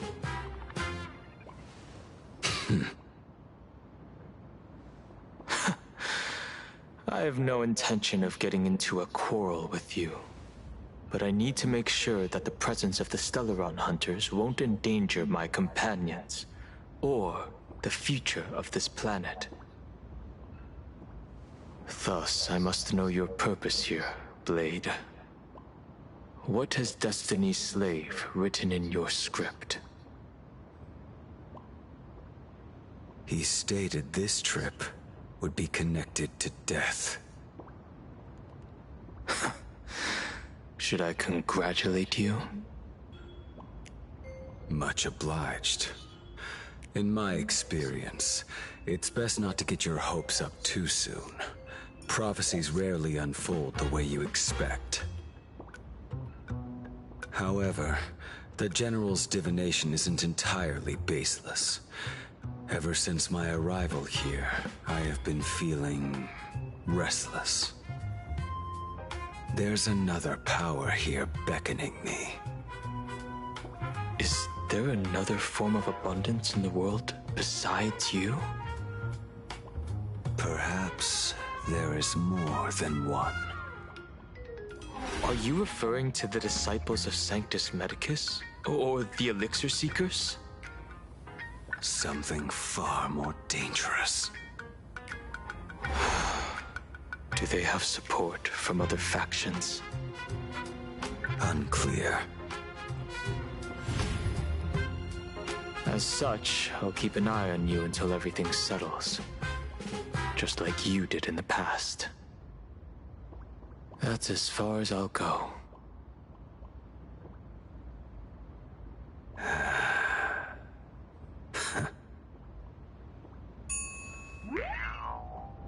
Did you two just agree to some weird collaboration before me? I'll leave that matter in your hands, Silverwolf. I don't get it. That good-for-nothing detective didn't even blink an eye before selling us out to Pearl. And you still plan on working with him? There are things only he can get done.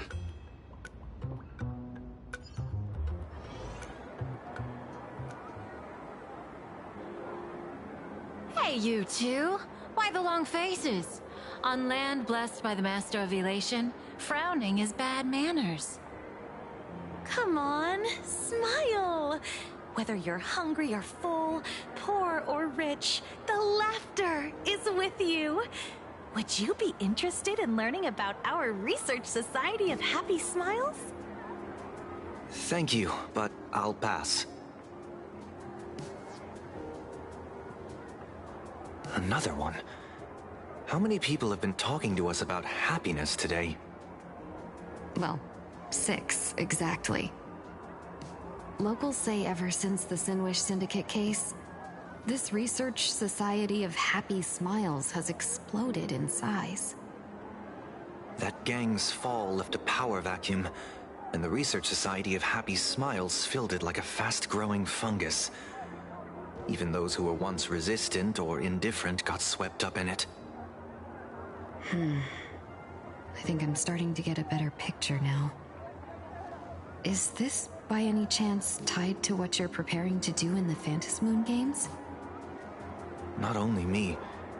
It might also be tied to the ominous fate General Yao Guang warned about. The one looming over this world. A few days ago, when I used the tuning power to help her intervene at Sparksicon, I caught a strange sound echoing in people's minds. A strange sound? Yes. Cheerful, happy laughter echoing in their heads. Oh, without those gangsters, this street's much cleaner now.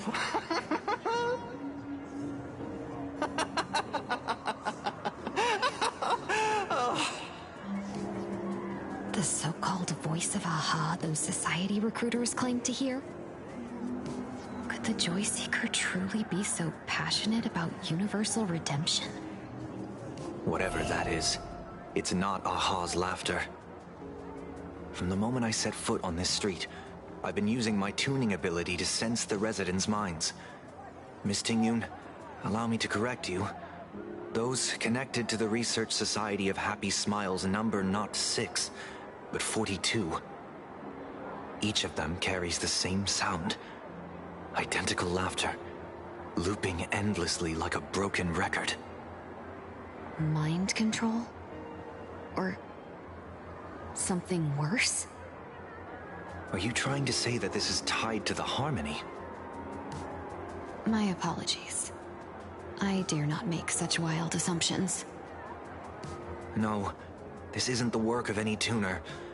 It feels like a barrier, born from the human mind itself, to numb the unbearable pain it cannot endure. Like a worn-out tape recorder hidden deep in the subconscious, repeating the same thing over and over. I am happy. I am happy. So, whose divine handiwork is this supposed to be now? Wherever this laughter comes from, causing so many people to self-deceive in perfect unison while enduring pain is well beyond the capabilities of a mere charitable group. Beneath these calm waters, the undercurrents are far more turbulent than anyone imagines. The bad news just keeps coming. Dunhung's gone off on his own, and Madame Yao's completely vanished. Can you still sense her? The bird I entrusted to General Yao Guang has seemingly gone silent. I can't share its vision anymore. I can't even feel her thoughts through it. But I know it hasn't faded. That means she's still in this world somewhere. Let's pray she returns soon, with some news to pierce through all this fog. Otherwise, this Arcadia built on happiness will crumble fast and fall into the abyss.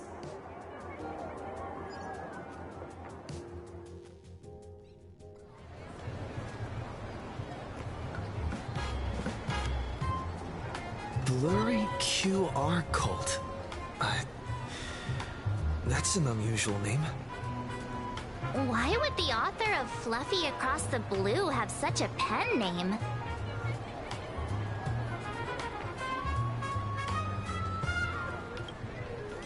You're taking it a bit too literally, but it's not impossible. Someone who can draw something that cute must have a warm, gentle heart. I heard the Fluffy's been running for half a year in a magazine. At first, it wasn't very popular in Plain Arcadia. But after that memory bubble movie, A Holy Grail Stay Night, Old Odie produced, became a massive hit. The Astral Express's adventure stories spread far and wide, and the Fluffy started gaining popularity. Now the latest chapter, The Sacred Flames Return, Amphorius's creation, is sold out everywhere. This cult sure knows a lot about our journey. Must be a galactic fan of the Express crew.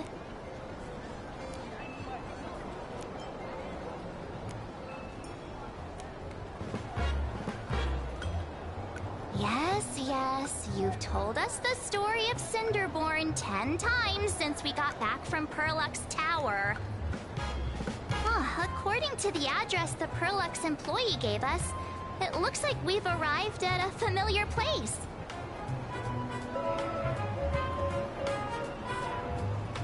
For such a small place, Dovebrook District is really full of hidden talents.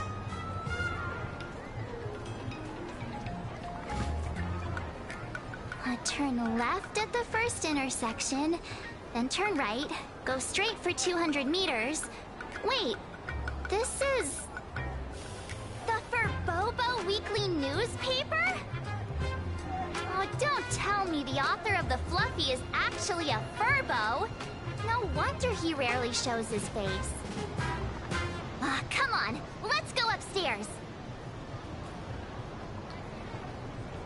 In the Research Society of Happy Smiles. The Fluffy goes puff, puff, puff, pom-pom's fur.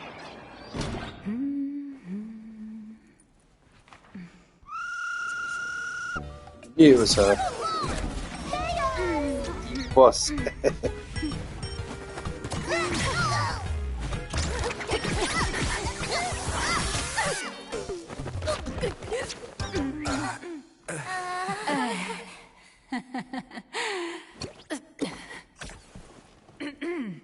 Please come in.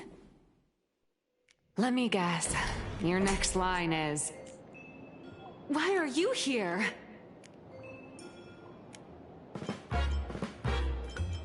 What's the problem? I'm the magazine's founder, its president, and its editor-in-chief. It's only logical that I'd be sitting here. Missing for ages. $1 million? President Nihilux has already been behind on behind on everyone's wages for months. To work for the money, who risked their neck being a tabloid journalist, sneaking photos of the bigwigs on the Astral Express.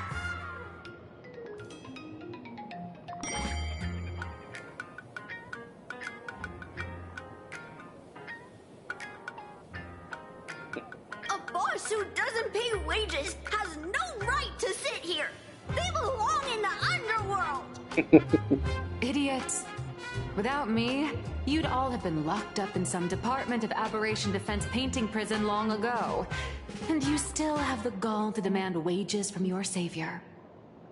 Have you ever heard of the sensational serial thief case, Phantom Furbomorph? It happened in the year 1996 of the Arcadian calendar. I'm sorry. I was wrong. I shouldn't have talked back. I'm sorry for being born a Furbo. Beep boop. Even if you've got dirt on us, making us work for free is way too ridiculous. We've had enough. We've overthrown the boss. We've got a new president now. Please, stand up for us. Welcome, traveler. Furbo Hot Pot requires a reservation. Rumors are 10,000 credits apiece, and if you're looking to hire a hitman, just head right down the hall to the storeroom. Oh, or maybe... You came to meet the brilliant, charming, and universally adored Blurry QR cult. Well then, truth be told, that person is actually...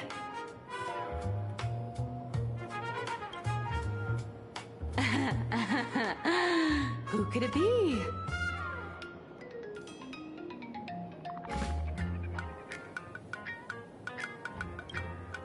Once you rule out all the wrong answers, only one truth remains. The only one here who can actually draw is you, Nihilux, your blurry QR cult!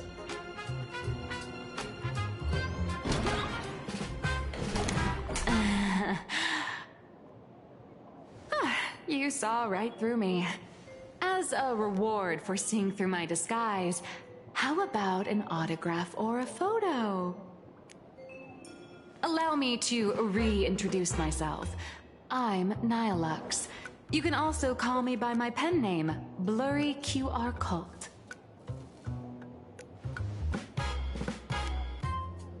Aw, no wonder you were tagging along back at Perlux Tower, acting like you knew us so well. Wait... This blurry QR cult persona isn't a fake, is it? Identity is just a mask and a body. Real or fake, it's all in how you see it. At the very least, for now, there's no other blurry QR cult around who could show up at Star Rail Fest for a live signing and hype up the Astral Express, right? So, you already know why we're here. Just a little deduction, that's all. The news about Star Rail Fest is already everywhere online. Knowing how that perfectionist Madame Pearl operates, she's definitely pulling strings to make your collaboration a success. Naturally, having me step in was part of her plan. If that's the case, will you... That said, I'll have to respectfully decline. Not to brag, but Fluffy Across the Blue is ridiculously popular in this world. If tickets weren't limited, the line would wrap around the planet twice and a half. That's not a signing event, but a public execution, right? Yeah, that does sound pretty horrifying.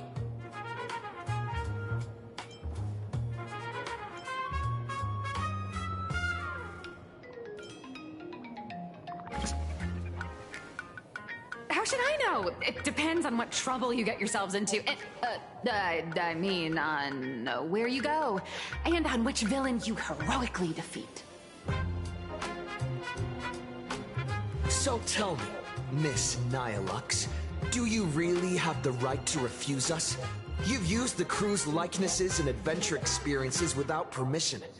Surely you owe us some form of compensation. Why are we talking about this all of a sudden? Today, on behalf of the entire Astral Express crew, for your violation of our publicity rights, emotional damages, and lost wages, I hereby demand 1.6 billion credits! How did you work that out? She's broke too. Believe it or not, I don't have a single coin on me right now. That's impossible! Just your royalties alone should have made you rich! Due to, unknown circumstances, my luck with money hasn't been great. But I get what this is really about. You're not only after cash, are you? I'll show up at Star Rail Fest. Is that good enough for you? Then it's settled. Thank you, Colt. That said, I also hope the two of you, as the original inspirations, will take some time to familiarize yourselves with Fluffy Across the Blue before attending the exhibition, so you won't be caught off guard by fans' questions. Time to attend Miss Nilux's class. Please follow me.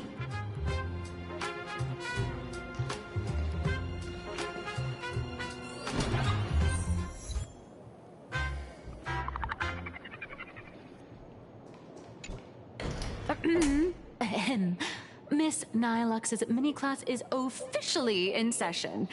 If you have any questions, feel free to ask at any time. Miss Colt, why did you pick the Astral Express as the theme for your comic? Well, I'm all about realism, but sadly, my previous works like Acheron's Godslay, Galaxy Ranger Saga, and dozens of others all got cancelled. If you hadn't beaten Iron Tomb and boosted its popularity, this one would have been cancelled too. Let's not ask sad questions, all right? Sorry. All right, pay attention.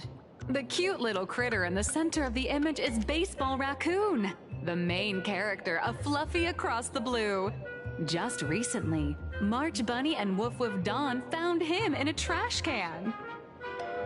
At that moment, a terrifying monster is causing havoc on the space station. It tries to spit fire at Baseball Raccoon, but the flames don't burn through the trash can. Instead, it sets the trash on fire, and the stench knocks the monster out. Miss Cold, why is he the protagonist? Readers today value immersion, and a character who has no memory of their past is, of course, the best choice. I don't know anything about my past either, so why didn't you pick me? Even though Little Raccoon joined the Express the latest, he's left behind so many stories across different worlds that there are even rumors in the Lafu's prison about him beating up alien life forms. With material this crazy, not making it the main character? I might disagree, but AHA absolutely wouldn't.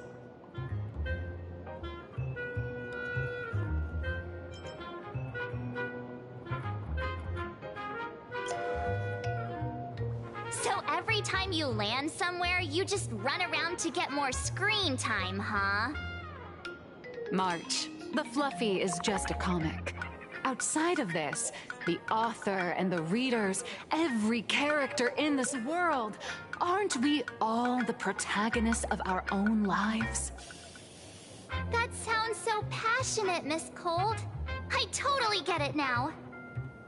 And so, the unruly Baseball Raccoon, the quiet Woof Woof Dawn, and the lively March Bunny formed a trio everyone loves.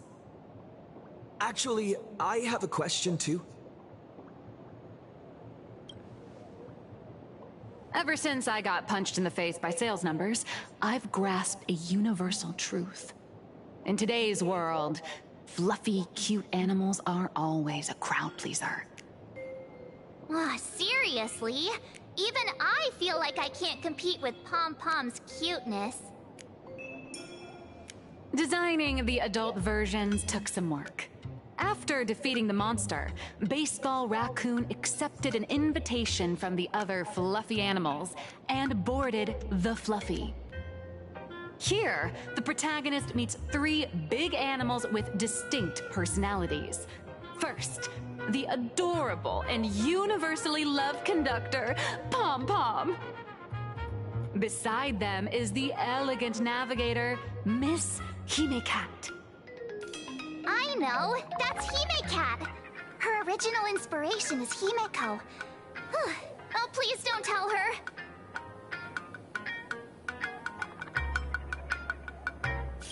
And the big brown dog on the other side, see? His name will shock you. That's right, he's... Mr. Yang! Just Mr. Yang. Your taste in naming is indeed extraordinary. Anyway, the 6 fluffy little creatures boarded the Fluffy Express and set off on their journey. As for the plot, it's pretty much the same as what you've all experienced. Just with a bit of artistic tweaking to suit plain Arcadia's audience. If you don't stitch in a few local elements, no one's going to be interested.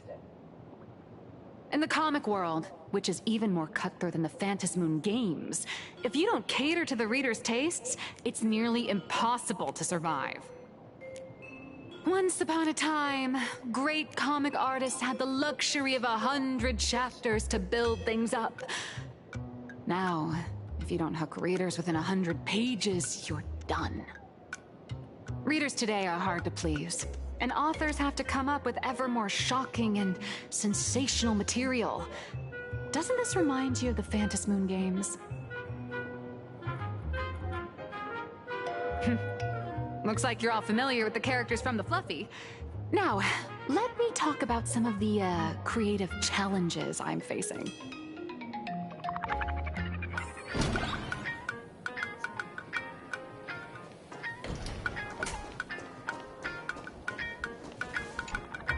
So, what do you see on the Fluffy stands? It's him turned into a cute little animal?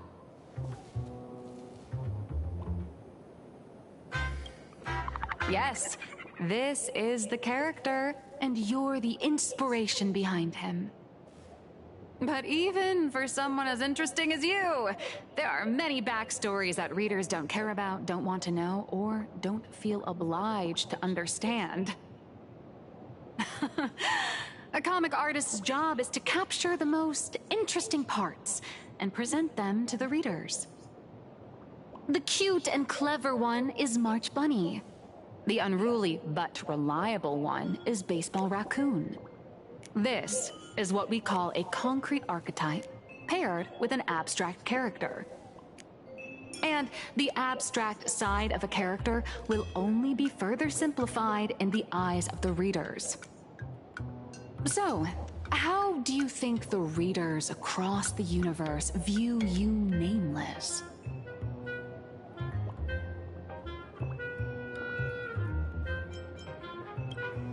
Well said. Your heroic deeds and accomplishments drew my attention, and your demeanor gave me inspiration for the character in the Fluffy. But while the hero identity boosts the character's popularity, it also becomes a limitation. That's why the little animals in the Fluffy have to defeat even more powerful villains and keep upping the ante to get more applause from the audience.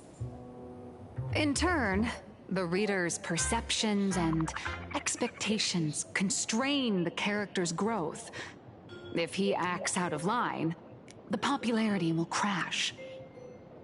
If he can't come up with new ideas or grow stronger, the audience will soon lose interest in the comic. Unfortunately, the creation of Fluffy Across the Blue is now stuck at this very awkward bottleneck. Honestly, after drawing comics for so long, I've pretty much run out of ideas. Hundreds of Amber eras ago, people would laugh out loud just from seeing a cat do a backflip. Now, to get the same kind of enthusiastic reaction, you'd probably need to have that cat fight a Mechatron in a one-on-one showdown in Perlux Tower. Although the Fluffy specials are selling like crazy, doing side stories without progressing the main plot isn't a long-term solution. Ever since all the gossip memo keepers I hired got wiped out in Amphorius, my source of intel's been drying up fast. But if someone from the Astral Express could quietly feed me a few juicy insider secrets from the Phantasmoon games, imagine the reader's reaction when the next chapter drops. Whoa! Does Blurry QR Code have a time machine or what? Oh, that'd totally save the Fluffy's future sales. After all, my little Furbo crew already works for you. Just have them slip me a copy of the Phantasmoon Games press release. Let's call it buying your exclusive adaptation rights. We'll do a 50-50 split.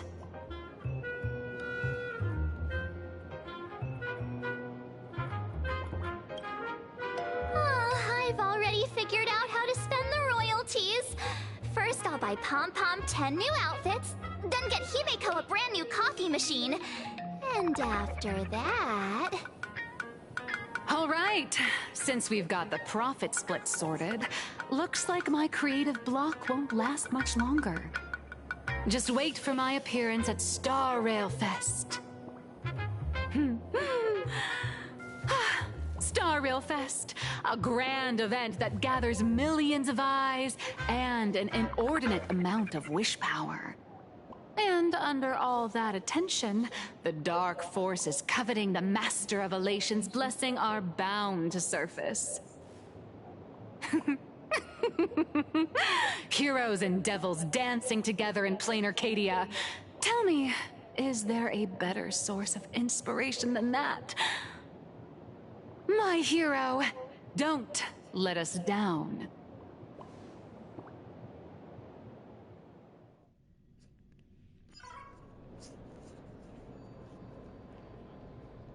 A supplicant is the master of wish power, but wish power can also become the shackles that bind the supplicant, forcing them to fulfill its desires. Love and hatred are alike. Dependence resembles fear. What commands wish power isn't only love, but also hatred. Thank you. These notes will really be a big help to him. Good. I'm so glad to be of help. For generations, many members of our family have attempted to enter the Phantasmoon Games, hoping to rely on the Aeon's immense power to lift the curse afflicting the Graphia bloodline. Some came close to the mask, but could only watch as history passed them by. Others wore it, only to fail in the end. That was until 400 years ago, when your great-great-grandfather Hero won the Phantasmoon Games and successfully gained an audience with Aha. But the family's curse was not broken. In his notes he wrote, "Just as the god of destruction cannot cradle a bouquet, so too is the god of elation powerless against a curse. Such is the cycle of cause and effect." Father, are you wondering what it was that healed me? I know you're keeping something from me. But I don't care what cured you 15 years ago. As long as you're alive, I can wait until the day you're ready to tell me. Still, as a father, there are things I must say, even if you don't want to hear them. As an artist, I'm fascinated by fleeting lives. How they struggle, they suffer, and in doing so, reveal a brilliance worthy of time's memory. But, as a father,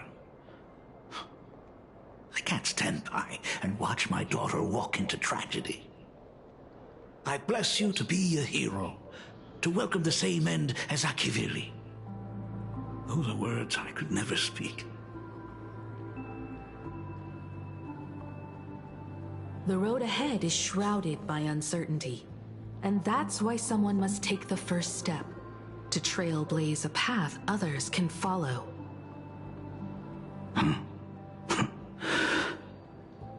I can't stop you, even though every part of me wishes you'd stay. But this is your choice, my daughter's choice. All I can do is stand by you quietly and pray you'll come back safely. Do you still remember the bedtime story I used to tell? They say there was once a princess in the sky. Day and night she painted in her celestial garden, untouched by the joys and sorrows of the mortal world. One night, a thunderous sound echoed from her painting. Curious, she stepped inside. Through seas of flowers, across mountains, until she reached the world's edge. There stood an ancient tower, so tall it pierced the heavens, so vast it seemed to hold the universe itself. Climbing the endless staircase, the princess reached the summit, and from there she saw the world beyond her garden. In the distance, she heard cries, the voices of people burning in raging fire. From that tower of infinity descended the world painter to walk the mortal realm. With a single stroke of her brush, she brought forth 1,000 imaginae, turning the tide against destruction. To go where there are cries, to go where there are flames. That is the meaning of Murata. But beyond the family name, my interpretation of our ancestor's name, Graphia, is also the hope I place in you. Himiko, whatever choice you make, if this is truly what you want, then go. Use those steps blazed upon trails to paint the world as you see it. Thank you, Dad.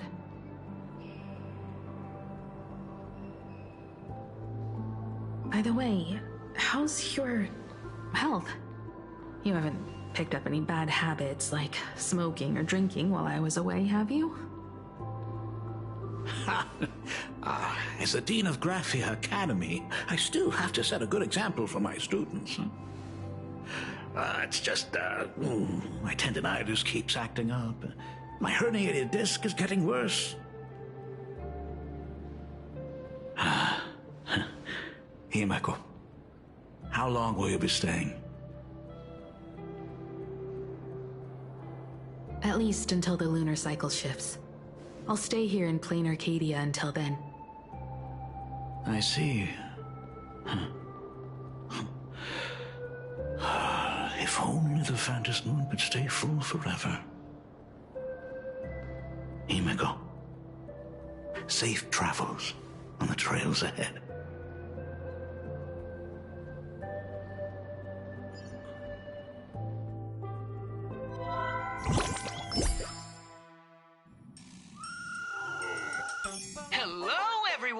Welcome to Foolish TV's special news segment, Arcadian Morning Report. I'm your host, Filthy. Hi everyone, I'm your host, Snowy. The Star Rail Fest exhibition venue funded by Perlux Corp and constructed by Turbogen Heavy Industries has officially been completed. Thanks to modern imagenesis technology, it took only a day for the Skyline's lookout cloud to take on a completely new look. Starting today, the Lookout Cloud line is officially opening up its stuff for the Star Rail Fest exhibition areas. The exhibition areas opening on day one include the Bellabog area, Sianjolafu area, and Penacony area, showcasing the legendary adventures of the Astral Express. The Enforius area, which is currently under construction, will open in due course. For this event, Perlux cordially invites several crew members of the Astral Express to visit and be interviewed, including the Trailblazer, who recently joined the Phantom Moon Games as a supplicant. That is certainly something to look forward to. I heard Perlux has also invited Blurry QR Cult, the author of Fluffy Across the Blue, for a signing session. It'll be the first time the author reveals their true face in public. An exhibition to gather wish power. Now that's an interesting scheme. Leave it to Pearl to come up with such a bizarre idea.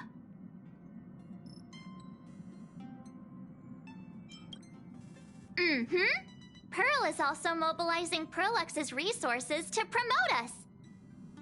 When I talked with Pearl, I shared with her the idea of becoming a sail, advancing and retreating together. This collaboration could truly bring out the best of our respective strengths. Sometimes I wonder if Jade invited us here with the intention of giving her colleagues a winning edge in the Phantom Moon games. For Pearl, this Ionic game is probably also a good opportunity to observe and study the way we operate. Though, compared to our usual opponents, this Intellitron executive is a surprisingly rational decision maker. Her proposal for cooperation seems more trustworthy than most. It's not rationality that concerns me. It's the irrational factors. Exactly. News of the Dovebrook bloodbath has already blown up online. The Department of Aberration Defense tried to clamp down on the rumors, but plenty of people are still linking it to the Herald of Death from 15 years ago. With such a large crowd gathering there, this exhibition could very well become a target for the new Herald of Death. Pearl must have contingency plans for situations like this, right?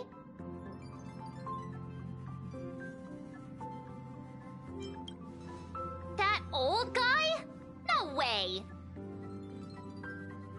Whatever Pearl has planned, we must consider the possibility that the Herald of Death might attack the venue. We won't just be there to showcase the Astral Express to the people of this world. We'll also need to stay on high alert for any suspicious activity. It's about time. You should get going.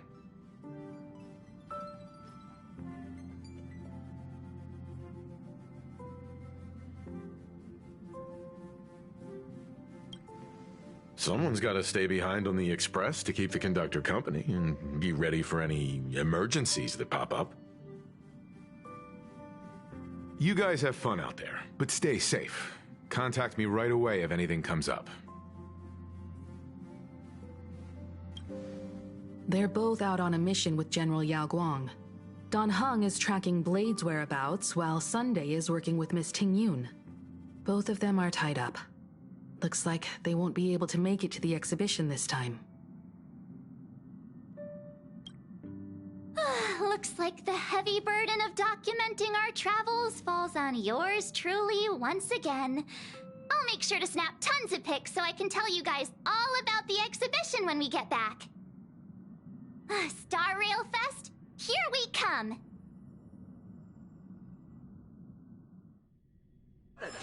Leisure comes easy. Pity that I struggle to keep my sights on the present. Next stop is Wahaha Grand Theater. The train will depart shortly. Please mind the gap. Passengers heading to Star Rail Fest, please prepare to board. Oh, if it isn't the heroes of the Astral Express! Oh, the trains have been placing bets on who will get to escort the Nameless to Star Rail Fest on opening day. It's such a super-duper Arcadian honor. And can you believe it? Turns out I'm the lucky one. Oh, I could already feel everyone's enthusiasm turning into waves of wish power along the way. No wonder everyone's running around with such high spirits.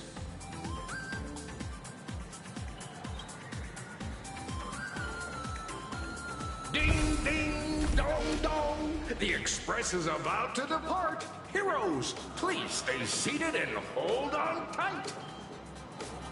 This special train is bound for the Star Rail Fest exhibition. By the laughter above, may the smile of plain Arcadia grace our faces.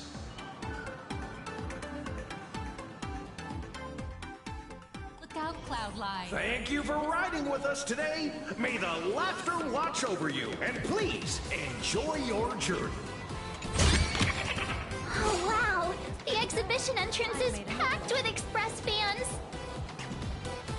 Your personal belongings. Hurry up! Hurry up! We'll miss out if we're late. Are those hired cosplayers over there?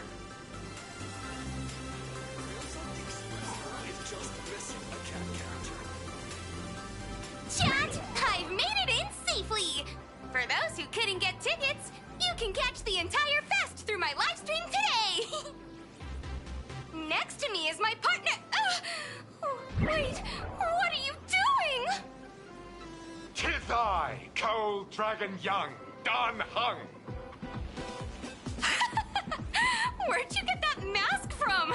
It looks so weird. Such trifles matter not. What doth matter most is securing the autograph of Master Blurry QR Cult upon this book of mine. The signing event hasn't even started yet. Besides, Sanjo people don't talk like that. What's our motto? Stars we soar! The Express is our home! One crew, one horse! We'll never roam! Wow! That's some next level fandom energy! Astral Express, we love you! We love the Trailblazer! Mark 7 and on! Astral Express, we love you! We love the conductor, Himiko, and Wells! Shh, this isn't Amphorius, you know. Watch what you say.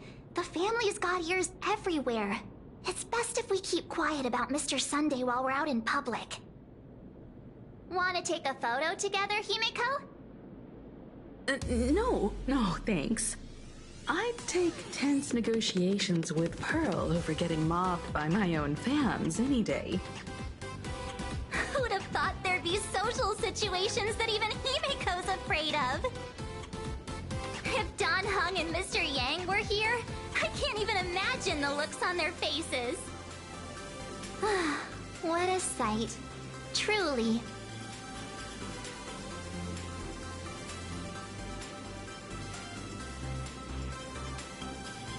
I'm pretty sure Dan Heng wouldn't want to experience this. So many fans out there. Even more than the crowd that came to welcome us at the station when we landed. It's kinda going to my head. Oh, hold on. That's not good. We need to be on high alert. Who knows if that supplicant is hiding in the crowd, plotting something against us and our fans. So, I'm gonna brave the danger and check things out myself.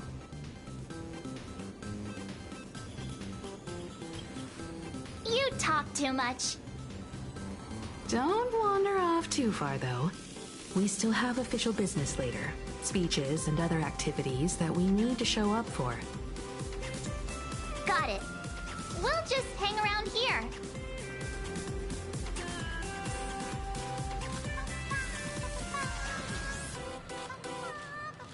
Enough dawdling. That express boy. 3, 2. Hi, Trailblazer. Sorry to bother you. We're with Full Wish TV. It's our lucky day running into you here. Do you have a moment? Mind doing a short interview with us? It won't take long. Our audience is absolutely dying to hear about the new supplicant in town and your adventures aboard the Astral Express. No problem. But let's keep the interview brief, since the organizers might have other plans for us. First question. Seeing as Plain Arcadia was the starting point of the Express's new voyage, how would you describe your impressions of this place? Plain Arcadia has left quite an impression on me. An ancient world that somehow feels so modern, so vibrant and colorful. Everyone's chasing the latest trends, looking for fun. I'd say this place is more like a never-ending carnival. Interesting! Throughout the history of the Phantasmoon games, it's been extremely rare to have such a renowned cosmic figure as yourself participating. As the Astral Express's supplicant, what kind of changes do you hope to bring to this world in these games?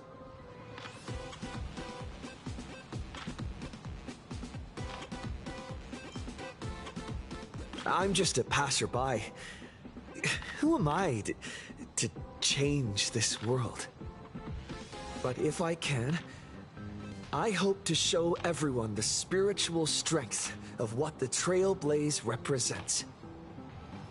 That's an impressive answer. Speaking of which, after joining the games, you immediately went to defeat Miss Sparksy, who represented the Masked Fools. What are your thoughts on potentially facing native supplicants in the future?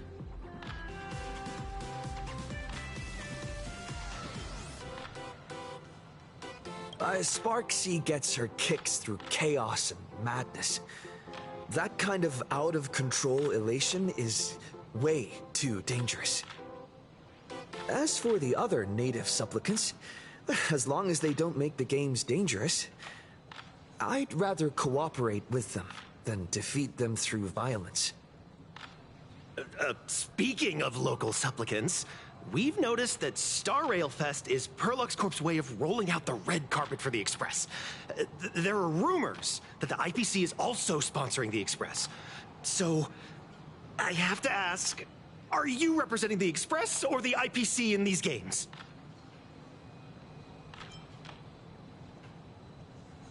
The IPC's interest? Nah. Even though Star Rail Fest has exceeded my expectations, and Madame Pearl and Perlux extended such a warm invitation, which I'm truly grateful for.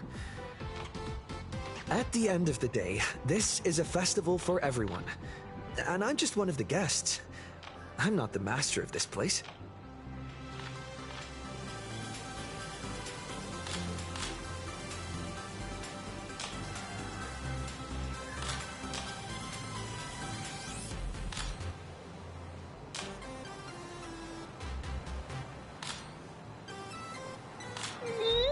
Thank you for your valuable time. We won't keep you from your plans at the exhibition any longer. What a No worries. This material will do just fine. Will the Astral Express truly bring happiness to...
Over here? I'm right here. Okay, Talia, who sits next to me. So how's that for pure love, huh? Wow! With that outfit, you must be cosplaying as March Bunny. Am I right? The accuracy is just insane! Yeah, just like the original. Since we're all fans here, let's skip the sales pitch. But I gotta say this up front. The conductor is the cutest in the whole universe! I agree. The conductor is the cutest in the whole universe. But wait a minute. Some of your stuff looks familiar to me. Sharp eye! You're definitely a hardcore fan.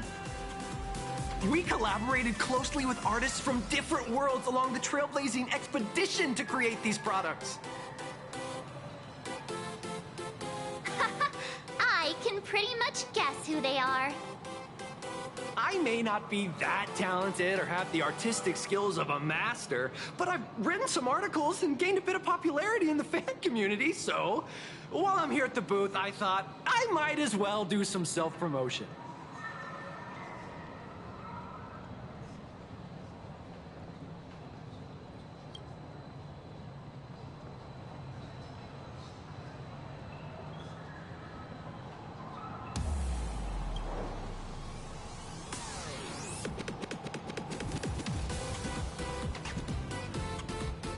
If any of you happen to be super hackers, space warriors, spirit whisperers, or those cursed by eons, come find me. I've said my piece. Looking for a sense of truth in fictional stories is just human nature.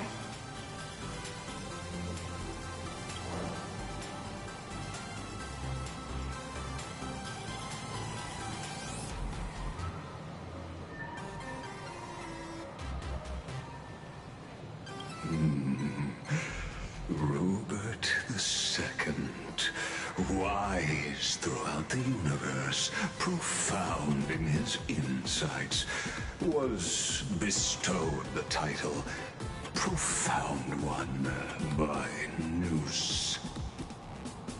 If it pleases you, my king, we shall storm the throne and snatch that bloody seat from Robert I.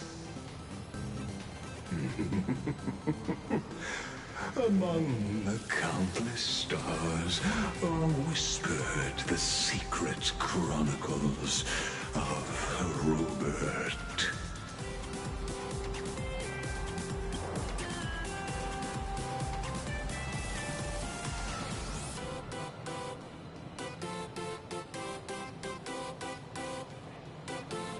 Our destiny lies only among the Sea of Stars. On June 1st, year 40,000 of the Trailblaze Empire era, at 2:55 a.m., Wat Yang's life came to an end at the age of 33. 3 minutes later, he sat up again.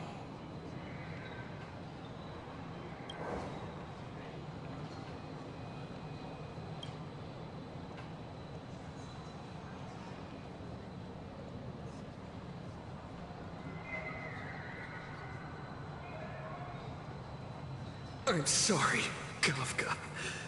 You can survive without me. But if I leave Mr. Yang, he won't make it.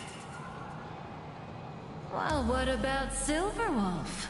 Are you planning to release her back into the wild?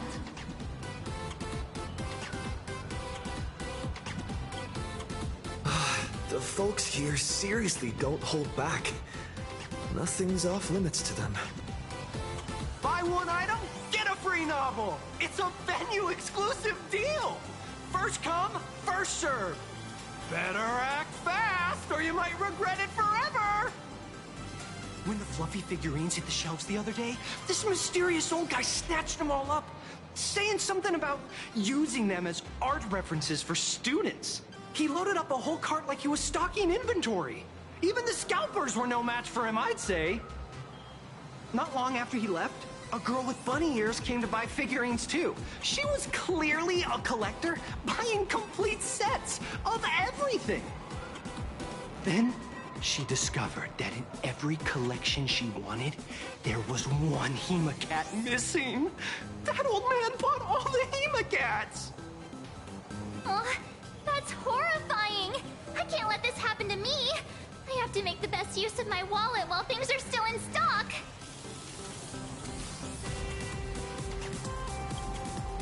You know that feeling when you see some weird little gadgets and you just can't help but buy them? And before you know it, your whole room is full of stuff, so you have to secretly hide them under your best friend's big bed. Aww, this is not good. My wallet is trembling. My pocket money is crying out in pain. I need to battle against my own instincts for a bit. Go look around without me for a while. I'll come find you once I'm done with this battle. Just don't wander too far, okay? Sure.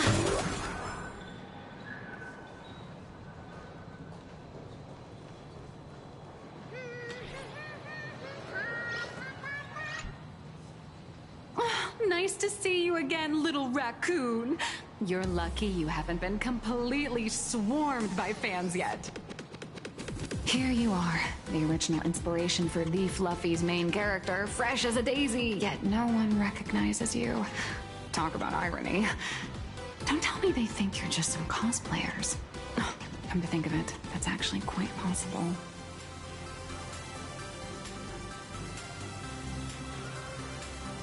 Well, none of my readers have seen my real face yet. But that's all gonna change once the book signing starts. It's honestly heartbreaking that the organizers only gave me this dinky little booth. I was hoping for something more prominent, like a spot on the main stage or something.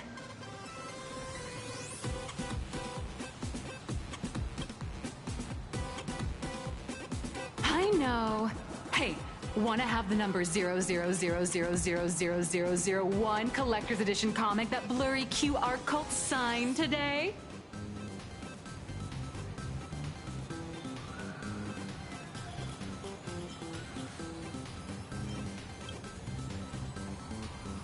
Ever heard of wishful thinking?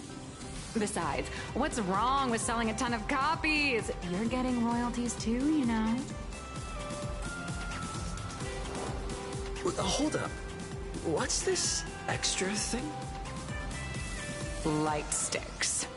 The organizers gave me thousands of them and told me to hand one out to each fan who gets a book signed. They really know how to push someone around. I wanted to give them a piece of my mind. Am I not the world-renowned author of Fluffy Across the Blue, the great blurry QR cult? Who exactly do they think I am? Chopped liver? But you're right. This is Star Rail Fest. Today, I'm just a side character. Anyway, it's about time to head to the booth and meet up with the staff to start the signing session. I won't keep you from enjoying yourself any longer. Bye-bye.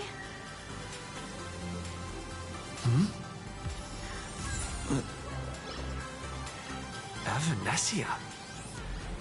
What is she doing here?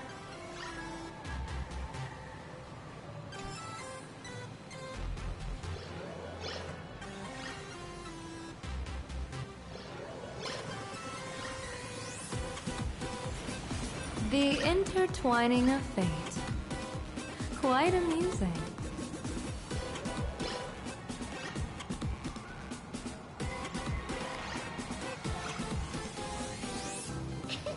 I'm dressed up as March Bunny today.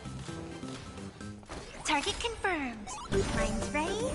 Toast on the face. Evanescia, rolling out.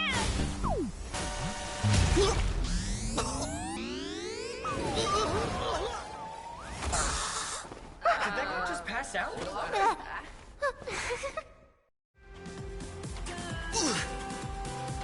I'm so sorry. Are you alright?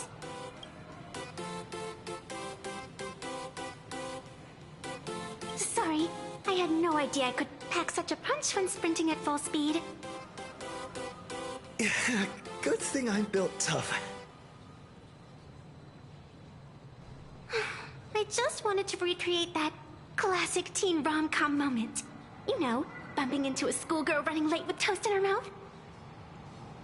I'm really sorry.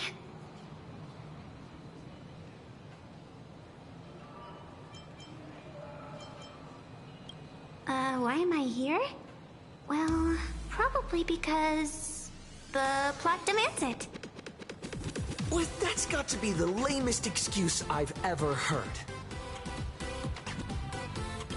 How could such a classic trope fall out of fashion so quickly?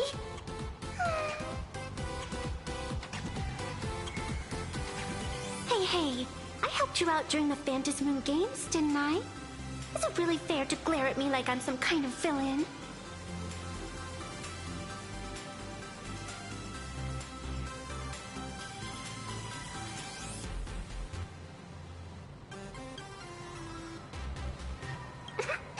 I watched your whole fight at Graphia Academy. I'm more than happy to befriend those who are destined to be part of these games, as long as they can show me their wish. Of course not. That mask has already been imprinted with the shape of your soul. Even if I took it back, it wouldn't be of any use to me. An old friend of mine once taught me how to draw. And as it turns out, I'm a natural. If you call those lousy doodles you made when drawing the mask talent. I'd always wondered if something I imaginated could actually fool the Phantasmoon's eyes. See? This temporary ticket I gave you shows great promise. Proof that my artistic skills have leveled up. Speaking of which, shouldn't you show me some gratitude?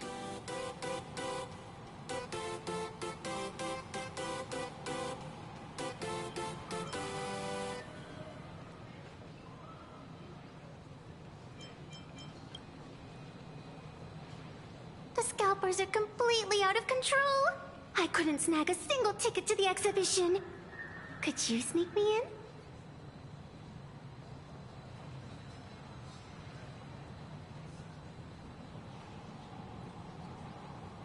She did help us out before. But as a dignified nameless, how could I do something as helping someone sneak in without a ticket?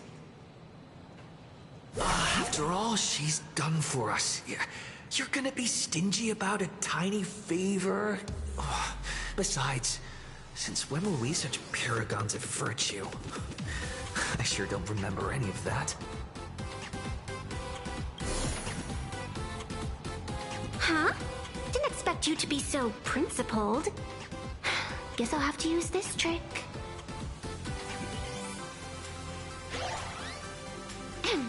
Little raccoon, I've actually been a huge fan of yours all along. From the very first page of The Fluffy, Volume 1, Chapter 1, I was already captivated by you. That afternoon, as I passed by the Graphia Academy building, I caught a glimpse of you by the window. Right then, I knew my heart had been stolen, and nothing else would ever make me feel so alive again. Getting to share a few happy moments with you at this exhibition, that's all I could ever ask for in this lifetime.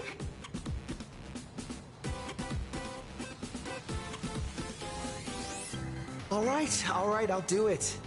Stop nagging already. Just as I thought. No one's immune to some good old-fashioned glazing. Let's go. We've wasted enough time. I need to meet up with my friends first. What should I get next? A baseball raccoon? March bunny? Or Woof Woof Dawn plushie? Or maybe I should get an autograph from Blurry.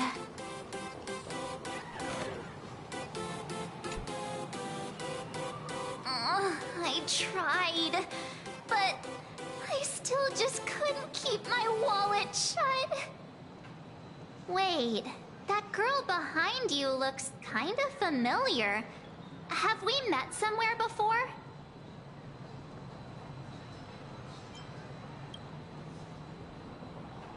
I feel like you're throwing shade at me. Anyway, I've definitely seen her. I think it was at Graphia Academy? Whatever, it's not important. Wait a sec. Isn't this March Bunny from the Fluffy? Oh, the attention to detail is insane! Especially those ears! I'm a fox. A fox. Let me introduce myself. I'm Evanessia. Just a normal fan of the Fluffy. You must be the inspiration for March Bunny. You're way prettier in person than in the news. March Bunny, I've actually been a huge fan of yours all along. From the very first page of Volume 1, Chapter 1, I was already captivated by you. Getting to share a few happy moments with you at this exhibition, that's all I could ever ask for in this lifetime.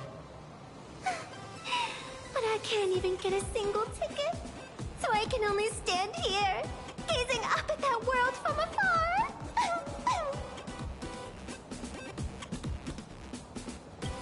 Oh, you poor thing. Don't you worry. I will definitely make your wish come true.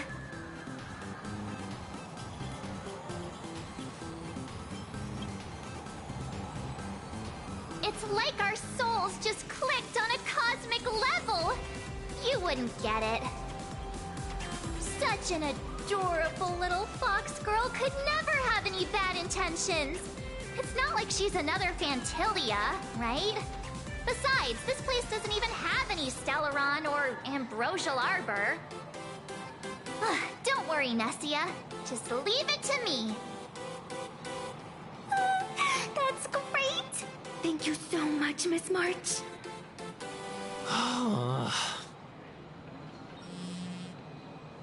Himeko just messaged me. It's about time to head in now.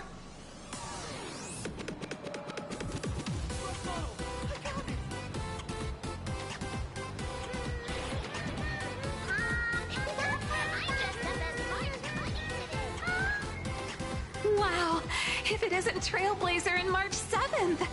Such incredible cosplay accuracy. Out of all the people trying to sneak in disguised as the Nameless, you two are definitely the most convincing. Have you considered the possibility that they might be the real deal? And how inappropriate it is to ask our distinguished guests for tickets? Hello there! We meet again.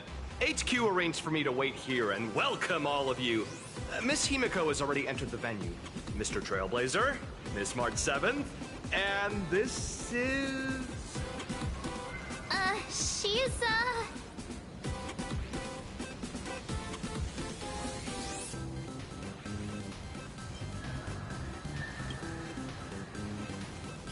Hi, I'm Evanessia, the new pet aboard the Astral Express. She's just kidding. This is our good friend. Since you're friends with our guests here, I guess it's all good. Come on in.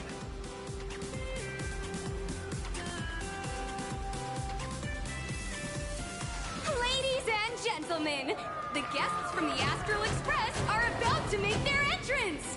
Get ready to make some noise!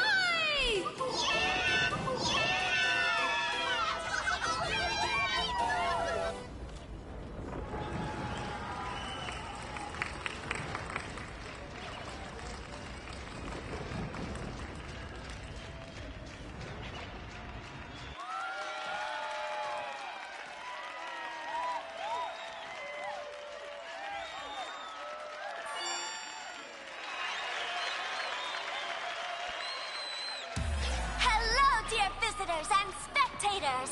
Before we officially kick off the Star Rail Fest exhibition, I'd like to thank our host, Pearl Lux Entertainment, as well as extend our gratitude to Blue Industries, Turbogen Heavy Industries, and Full Wish TV for their collaborative support. The exhibition area is now open will transport you straight into the Astral Express's incredible journey across the Sea of Stars. And right now, ladies and gentlemen, you're standing in none other than Bellowbog! Now, let me hear you call out the name of our hero from the ice and snow!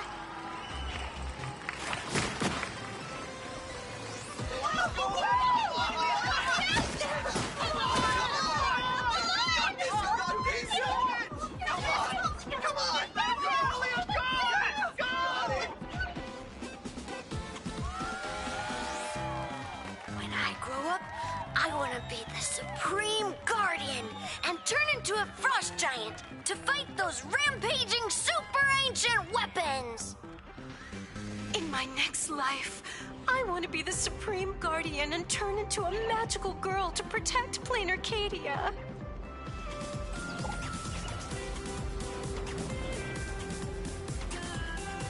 Wait, this isn't right. Why is everyone supporting Cocolia? What's wrong with having the most popular streamer girl host the biggest event? Whoa, wait. Aren't you supposed to be on the Department of Aberration Defense's wanted list? That's right.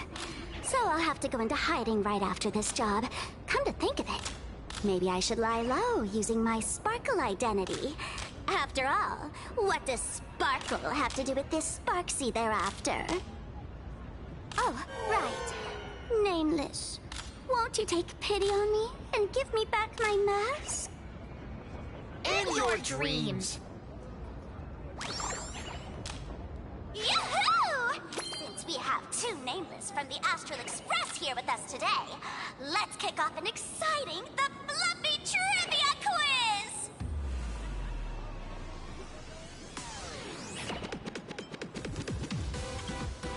Here's your question.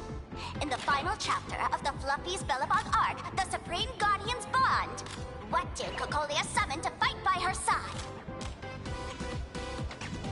Oh, the Guardian wand that could transform her into an ice giant? Ding ding! That's correct! Well, looks like this young lady here is quite the devoted reader of the Fluffy, answering even faster than the Nameless.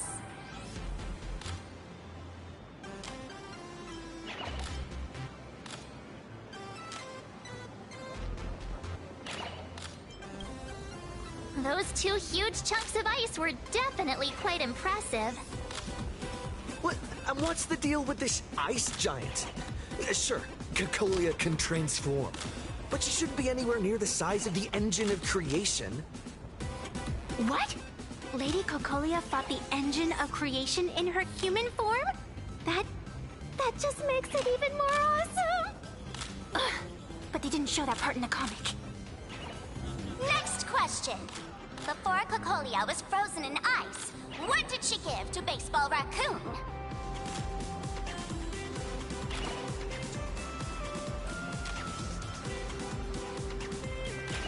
Oops!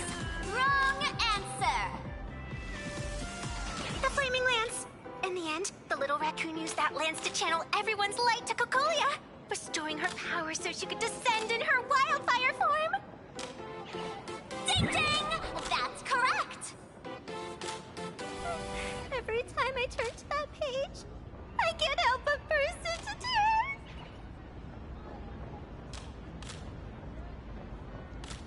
tears! Actually, I inherited this flaming lance from the previous Supreme Guardians, when I got stabbed, right through the heart. What are you talking about?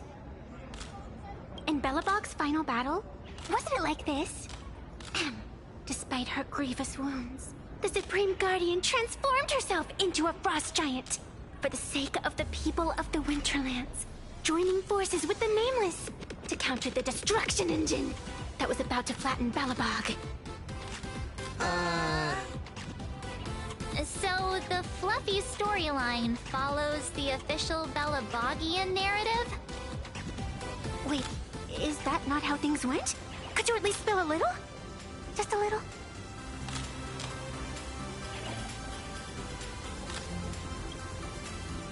I get it. If the official version of events is that Cocolia and the Nameless defeated the rampaging engine together, then that means, in reverse, Cocolia was the enemy you defeated. I see. If the truth about this were to be revealed to the people of Bellabog, the hard-earned peace would crumble, wouldn't it? Nessia, please keep this a secret. Of course, my lips are sealed. But I have to say, I'm surprised that even the heroes of the Astral Express can tell lies.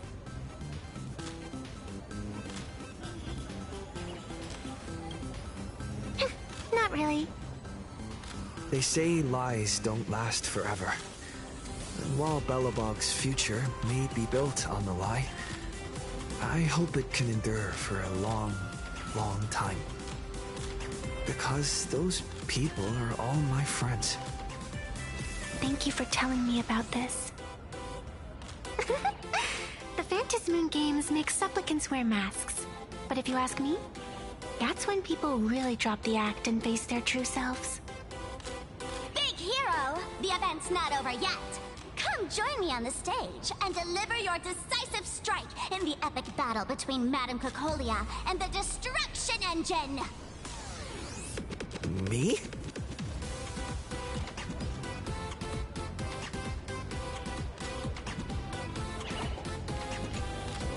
Madame Cocolia is in crisis!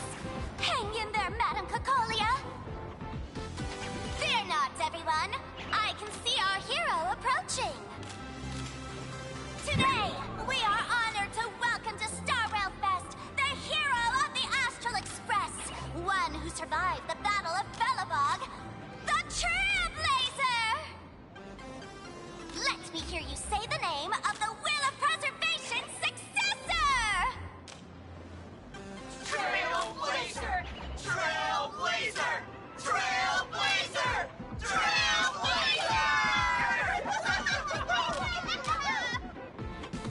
Come on, warrior from beyond the sky! Show us that legendary scene again!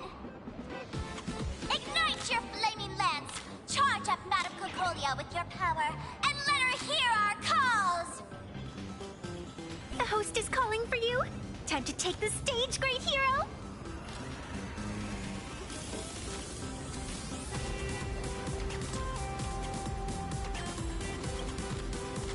Reenacting a legendary scene right here.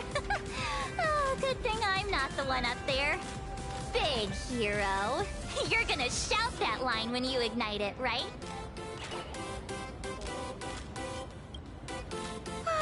Of course, it's Flaming Lance forward. You've got to shout it really loud. Flaming Lance forward! Flaming Lance? Forward! Flaming Lance forward! The spare tip has been ignited. Kids and grown-ups alike, raise your glow sticks high, and let's show our support for Cocolia, shall we? You got this,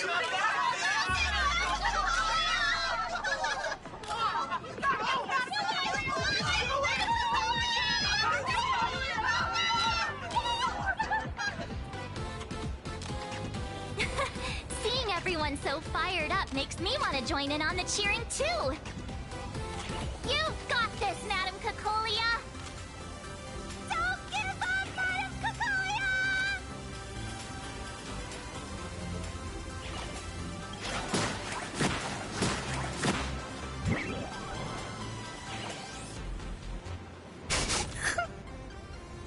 What's wrong, Nessia? I'm getting all emotional. This scene takes me back to the moment I first cracked open the Fluffy Across the Blue comics.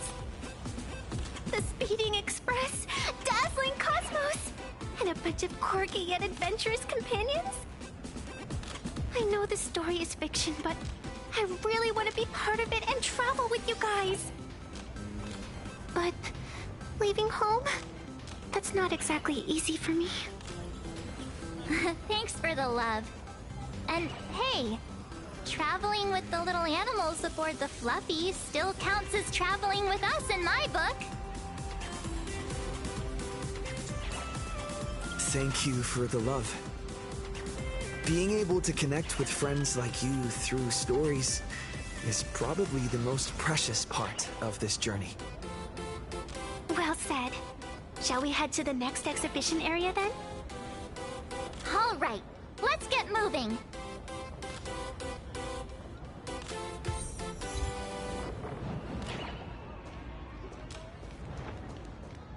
Welcome to the Research Society of Happy Smiles. Take some freebies.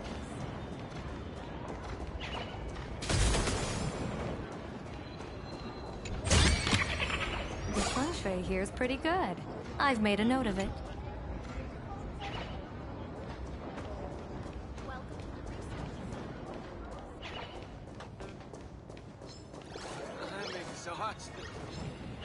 It turns out, I've always been an indoor person.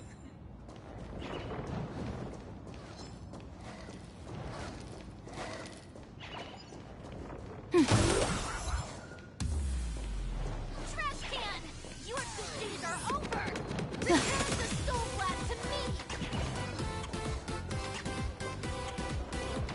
Line up this way for the human cat crushing coffee.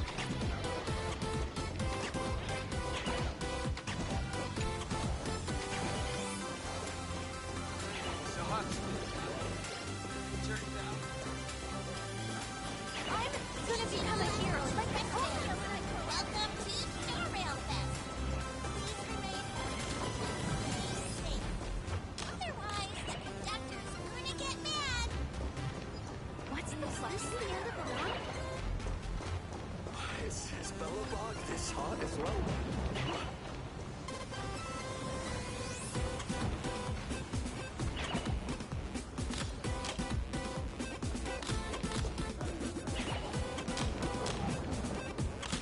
Welcome aboard the Fluffy Shuttle Express. Together we'll... Welcome aboard the Fluffy Shuttle Express. Are you ready to head to our next stop? The Cienjo Lafu exhibition area? I have to say, Perlux really put care into organizing this exhibition. Oh, I wonder what attractions await us in the Cienjo Lafu exhibition area. Welcome aboard the Fluffy Shuttle Express. Together we'll trailblaze into the future. Next stop, Cienjo Lafu exhibition area. I went to Bellabog for a little while.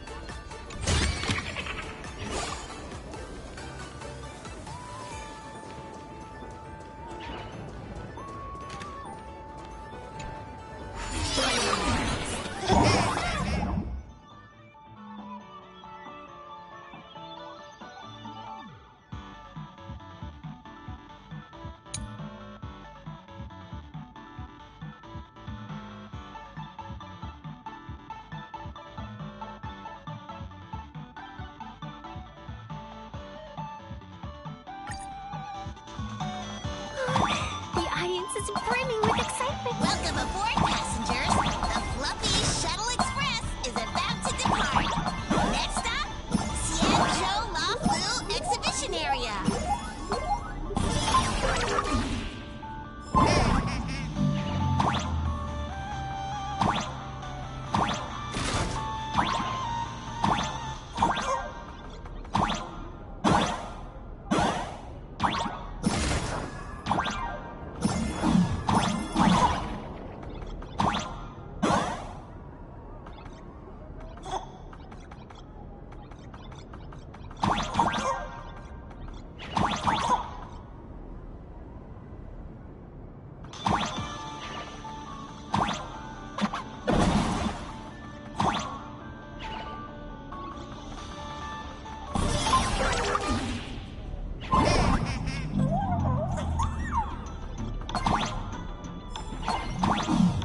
We're approaching the Cienjo Lafu exhibition area. Please remain seated and hold on tight.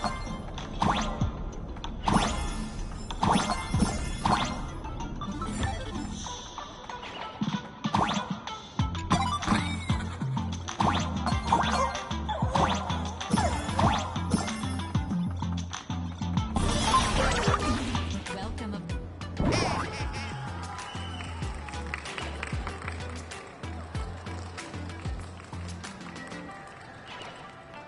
Oh, Blur.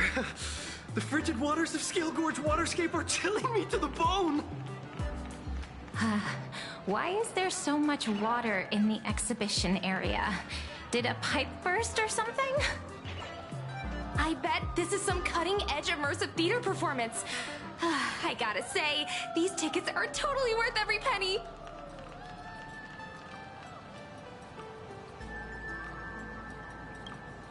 Based on what we saw in the Bellabog area, the Fluffy's adventure on the Cienjo should be... Ah, I got it! It must be Woof Woof Dawn teaming up with Jing Yuan Yuan to battle against the Lord Ravager Fanty.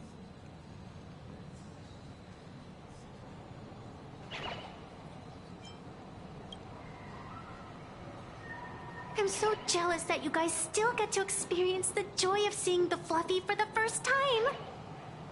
Well, it's fine, because this means I get to show off all my knowledge about the Fluffy. When people talk about the Astral Express's most memorable moments in the Xianzhou War, it can only be the epic fight, the triumphant return of the High Cloud Squadron!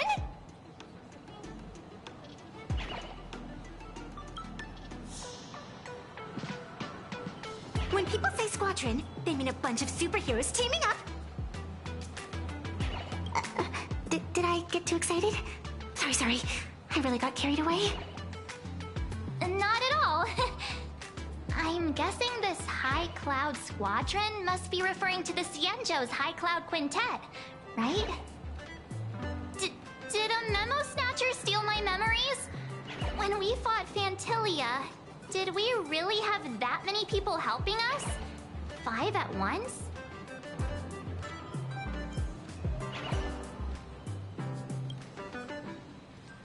Oh, I can't take it anymore. I'm bursting with curiosity. Quick, let's go inside and take a look.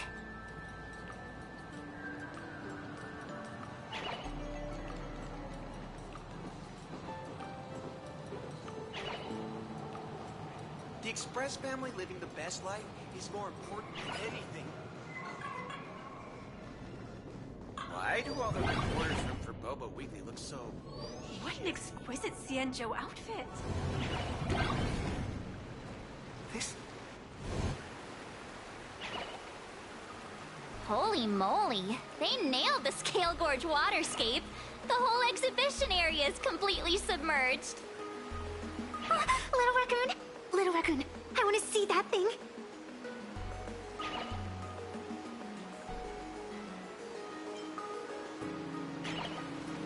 Nessia means that thing. With a flick of the hand, the ancient sea splits apart.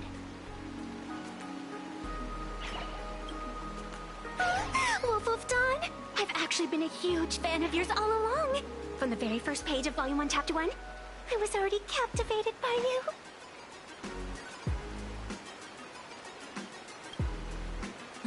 Who on earth did this kid learn to ask favors like that from?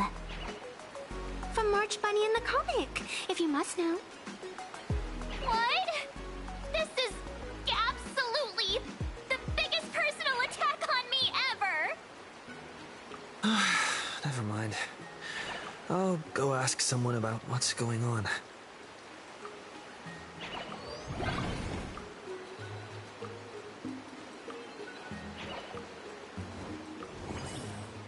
As an old fan, I think the Xianzhou chapter isn't over yet.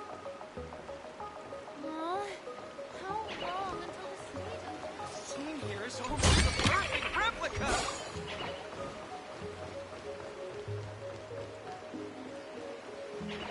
This doesn't match the original. Here I go!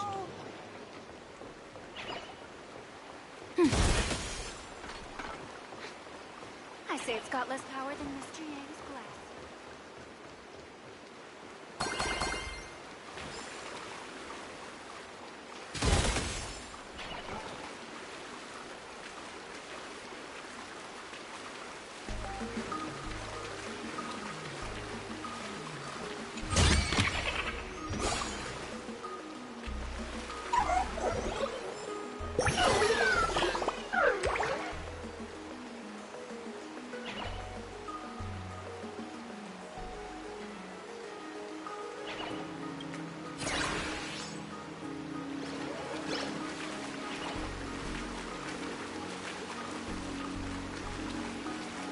Hey, host, this immersive theater is getting a bit too immersive, don't you think?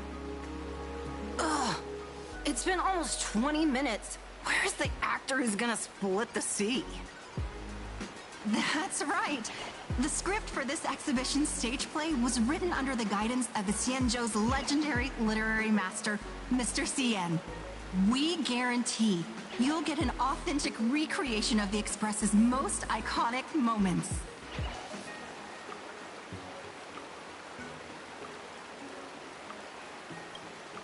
Oh, it's you, Trailblazer!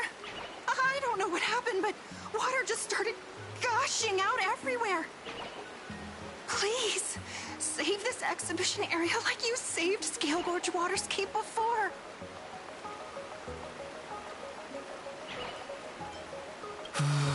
All right then.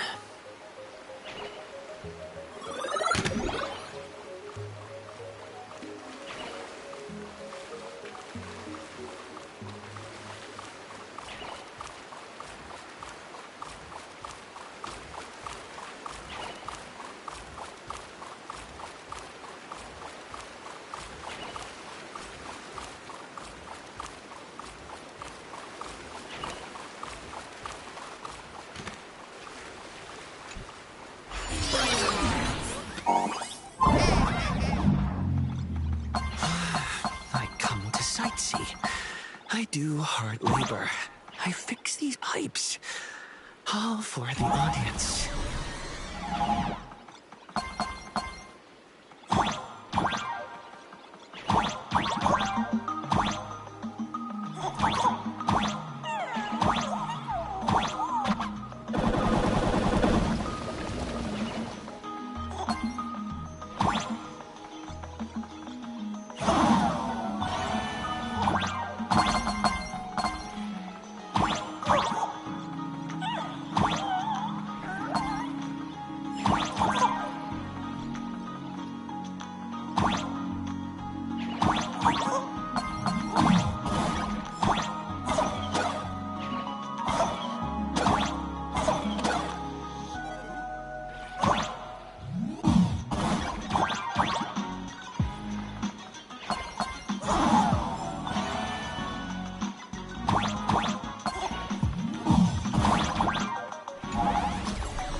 Done.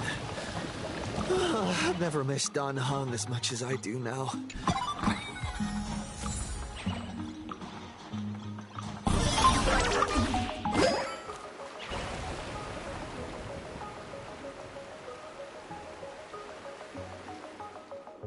Welcome, dear visitors and spectators.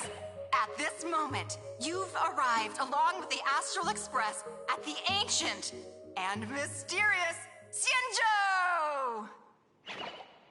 It's the Xianzhou Luofu! Oh, that's right! The Xianzhou Luofu Scale Gorge Waterscape! Let's give thanks to the Trailblazer, hero of the Astral Express, who not only saved the Xianzhou Luofu, but also happened to save our little venue today! Whew, and now, it's showtime! Adapted from the true adventures of the Astral Express, we present Battle at Scale Gorge Waterscape! High Cloud Squadron, assembles! Thanks to the support of Full Wish TV, we invited the 4 main stars of the action hero series, Daybreak Squadron, to perform in this show! And now, Trailblazer, please come up on stage and reenact that heart-stopping battle where you drove away the Lord Ravager!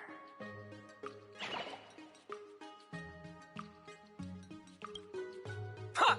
We meet again, the Nameless.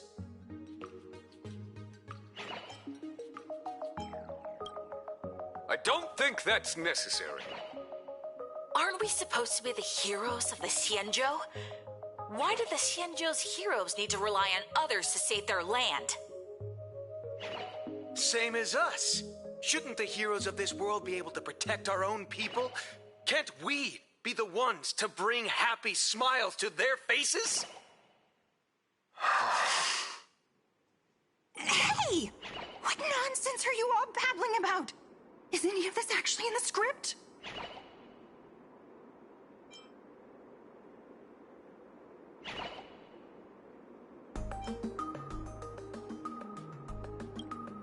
No, quite the opposite. Star Rail Fest is the perfect opportunity! As supplicants stepping into the Phantom Moon Games, the Daybreak Squadron challenges you! You wouldn't back down now, would you, supplicant of the Astral Express?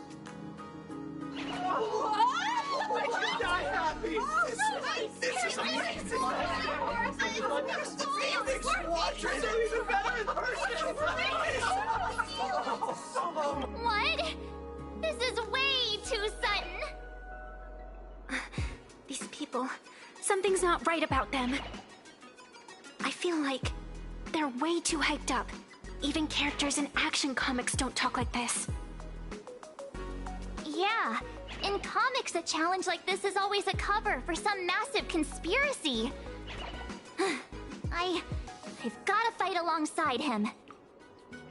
March, you need to have faith in his abilities. Rather than rushing into battle, what you should be doing now is getting in touch with your companions.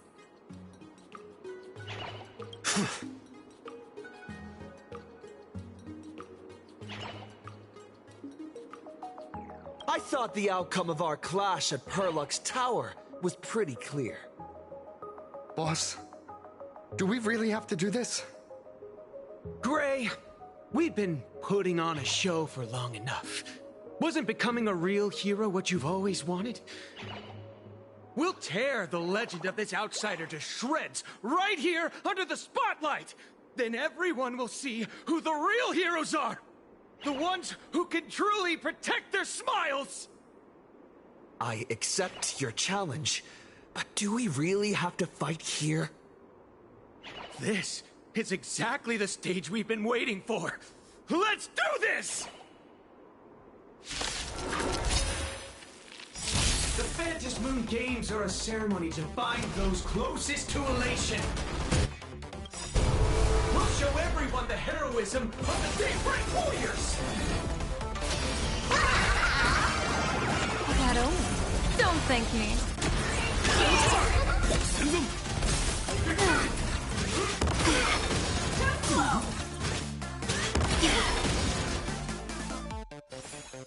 Stars favor us. Let's play for a while. Feeling spiffy?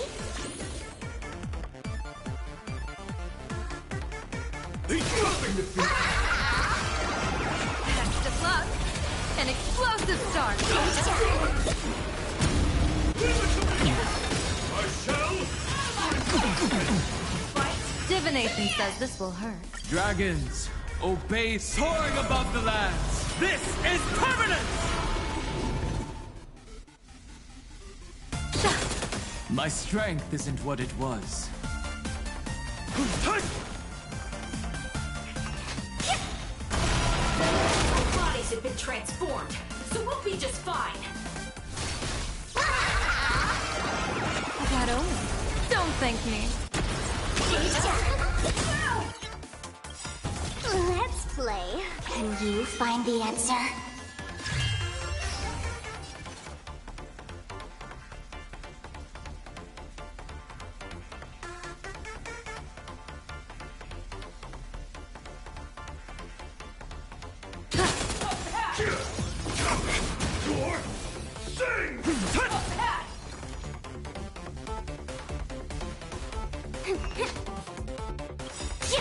I am the bone of my soul. Steel is my body, and fire is my blood. I have created over 1,000 blades, unknown to death, unknown to life. Have withstood pain to create many weapons. Yet, those hands will never hold anything. So, as I pray, unlimited blade works.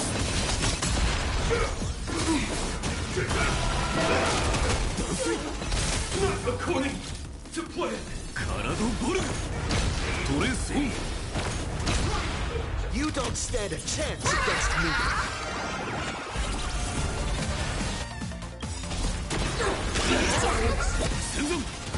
People always say that the observe the heavens with my divinations. Shadow, don't thank me.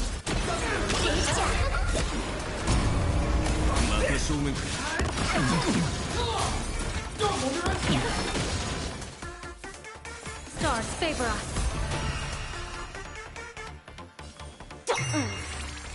私の番か。からどこに行く？トレスオン。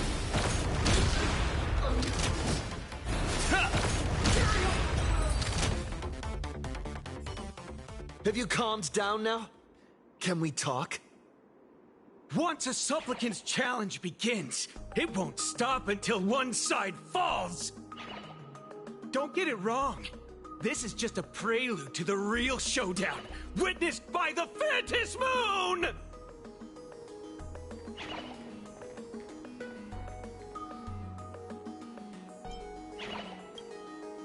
Just what exactly are they planning to do here at Star Rail Fest?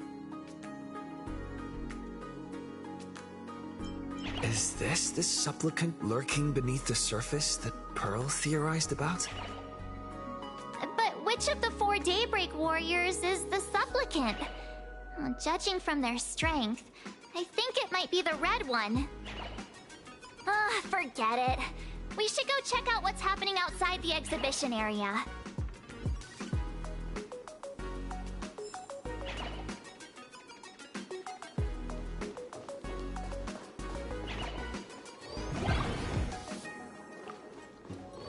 If you lost your belongings, please let the service center know.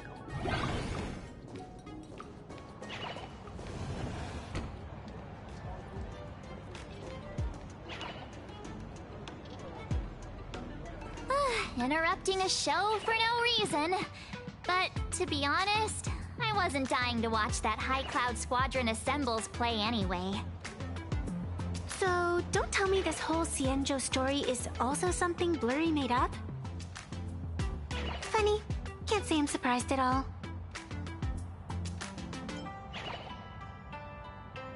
I wouldn't dare take credit for what I didn't do, since it was in fact General Jing Yuan and Dan Heng who teamed up to defeat Fantilia. As for the High Cloud Quintet, it's been over 700 years since those 5 made their mark. I know it may sound wild, but Xianzhou folks generally live really long lives. You've read the Fluffy comics, haven't you? Pretty sure they covered all that lore in there. Yeah, immortality. Some see it as a curse. But personally, I don't think the abundance is as terrifying as their reputation suggests. I almost forgot we're not in the Xianzhou anymore. Should be fine to talk openly about the abundance now, I guess. Yeah, that's not an issue. But the Xianzhou's attitude towards the abundance isn't totally baseless. We've clashed with the Borisin, fought against the Mara struck. Just imagine if we hadn't won that battle against Vantilia back then. The universe would have ended up with an immortal, indestructible Lord Ravager. Actually, I think the abundance and elation make quite a good match. After all, only with infinite life can one pursue infinite joy. In my opinion, those who are alive have the right to choose death. But they also have the right to choose to live on. After all, there's always something out there that makes tomorrow worth waking up to. Wow. Getting all philosophical on me now. When this kid gets serious like that, I swear you can practically see the wrinkles forming. Since we're talking about waking up, shouldn't we head over to the Penacony exhibition area next? Huh. You want to keep exploring? We need to be a bit more careful now, don't you think? I mean, the Daybreak Squadron already came gunning for us. Who knows if there are other supplicants lurking around, just waiting to make their move. Oh, come on, March. Don't be such a worrywart. Didn't our little raccoon take out those guys in no time at all? Such reassuring words. Little raccoon, I've actually been a huge fan of yours all along. All right. Don't push it. Here we come, Penacony! Exhibition area!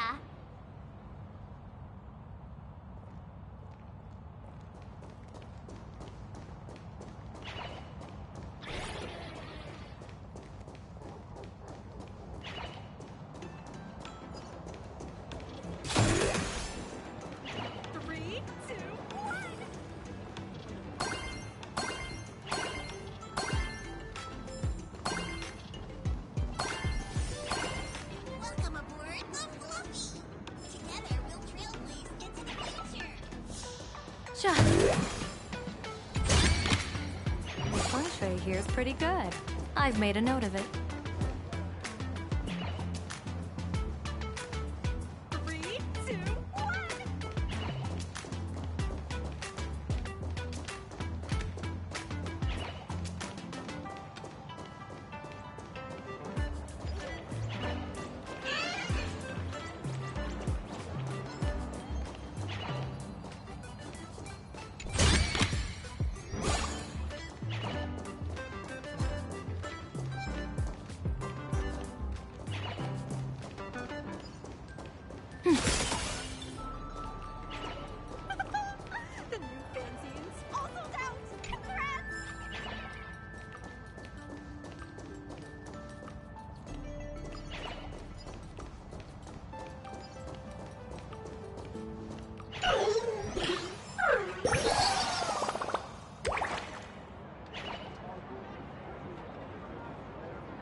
Himiko! You're here!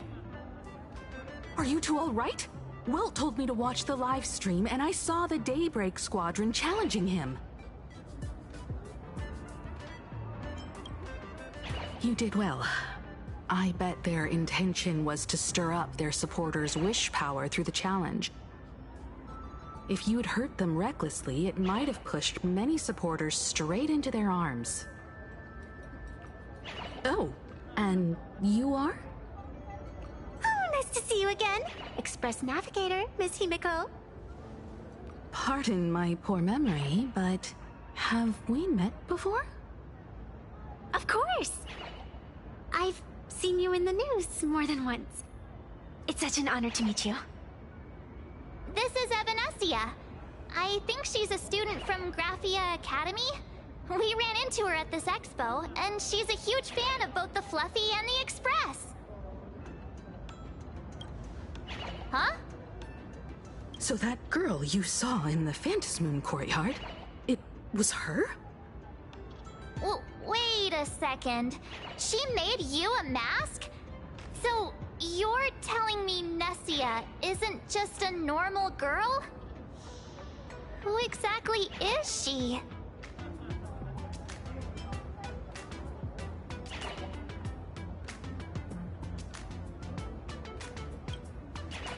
Who exactly are you? Me? I'm no different from you. Just a spectator of the Phantasmoon games. Though I suppose my position is a bit special. I had so much fun tagging along with you two. Who would have thought that the Fluffy had such an interesting backstory? I think it's time to say goodbye for now. Are you leaving, Miss Evanescia? Now that my identity has been exposed, Cinderella's magic is about to wear off. And since this little adventure started on a whim, might as well end it on one too. Little raccoon, you can feel it, can't you? All that attention, all that joy from the exhibition. As you fulfill people's wishes, that power has been flowing straight into your mask. It might spark something beautiful, or plant the seeds of something sinister. Whatever you choose, I just hope you won't become a boring character. I'm rambling again, aren't I? Well then, before I go, let me break this awkward moment with a riddle. Do you know why flowers are so beautiful?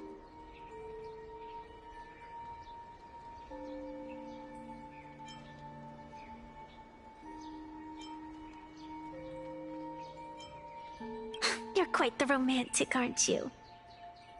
But I have to say, wrong answer. Because flowers are always so fleeting. Ah. You left your own special effects behind. She's gone. Unexpected people and unexpected things always make an appearance in the Phantasmoon games. Although, Miss Evanescia claims to be just a spectator. As someone who can create masks and allow others to become supplicants, there's no way she's just some ordinary girl. I just don't know what to make of everything happening to you.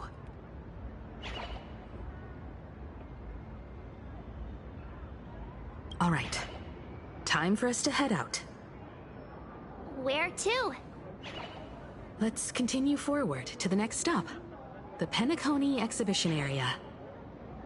I have a feeling that the Daybreak Squadron's challenge isn't over yet. As the stars of this exhibition, if you left just to avoid conflict, all the spectators might think you chickened out and fled.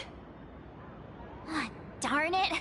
This whole Daybreak Squadron business has got me on edge. Somehow I can't shake the feeling we're being watched. Here's some good news. At least we aren't completely without help. Pearl's people are on their way to the Penacony exhibition area to join up with us.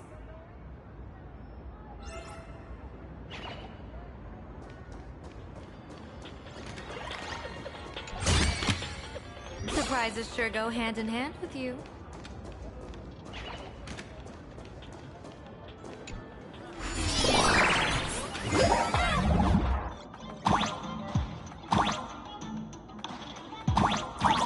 Welcome aboard, passengers! The Fluffy Shuttle Express is about to depart!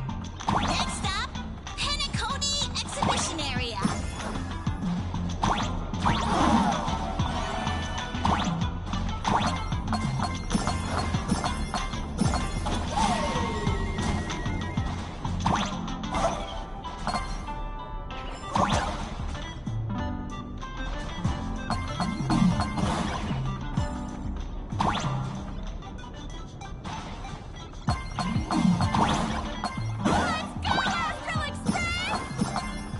The Astral Express? Just another IPC lapdog. For Planarcadia! Let's go, Daybreak Squadron!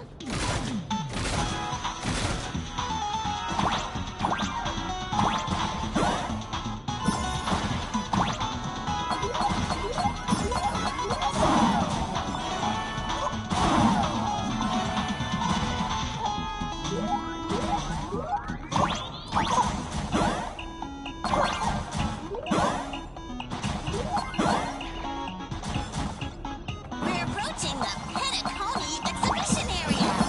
Please remain seated and hold on tight.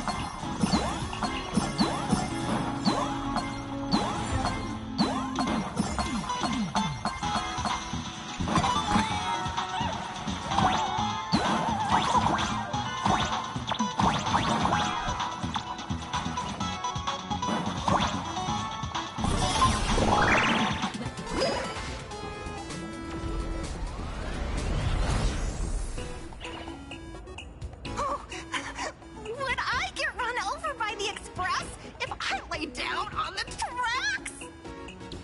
Yup, and you get blasted straight into a comic book.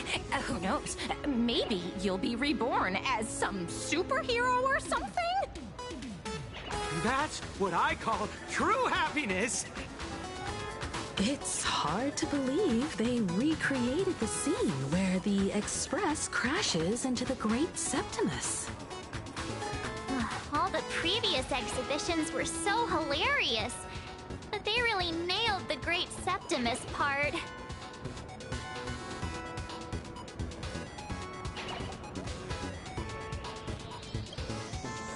That's just mean. So where's the person Pearl sent? Huh? Who's calling? Yoo-hoo! How you doing, gray hair?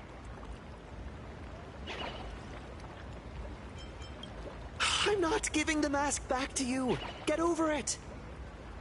I heard about your big fight with the superheroes, and since I actually respect you as a rival, I thought I'd give you a heads up. You might think you scored a massive win in the Phantom Moon Games, but most people probably don't see it that way. Anyway, the news is on right now. Why don't you go check it out?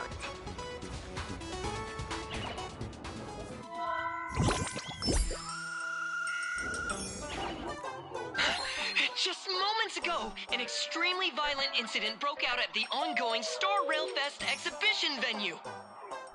The Astral Express supplicant Trailblazer brazenly launched a brutal attack on the beloved local heroes, the Daybreak Squadron. The scene descended into total chaos. Oh my! This is terrifying! Didn't this nameless just defeat Sparksy and save Graphia Academy? Was that victory still not enough? Could he, like the defeated Sparksy, now be a threat to everyone's safety? How chilling! In the video footage from the scene, the Trailblazer claimed his act was to demonstrate the so-called trailblazing spirit of the Astral Express to this world. You don't stand a chance against me. Is this what he calls the Trailblaze? Using brute force and violence to strike down the guardians of this Arcadia and trample over our own heroes? Was it a sudden violent outburst? Or was this the moment his true heartless nature finally came to light? Wish TV will continue to follow this shocking incident. Stay tuned and don't go away. It's all over the internet now. Some say you're a violent maniac. Others think you're behind the bloodbath in Deathbrook, that you're the second herald of death. Oopsie. How are you feeling right about now,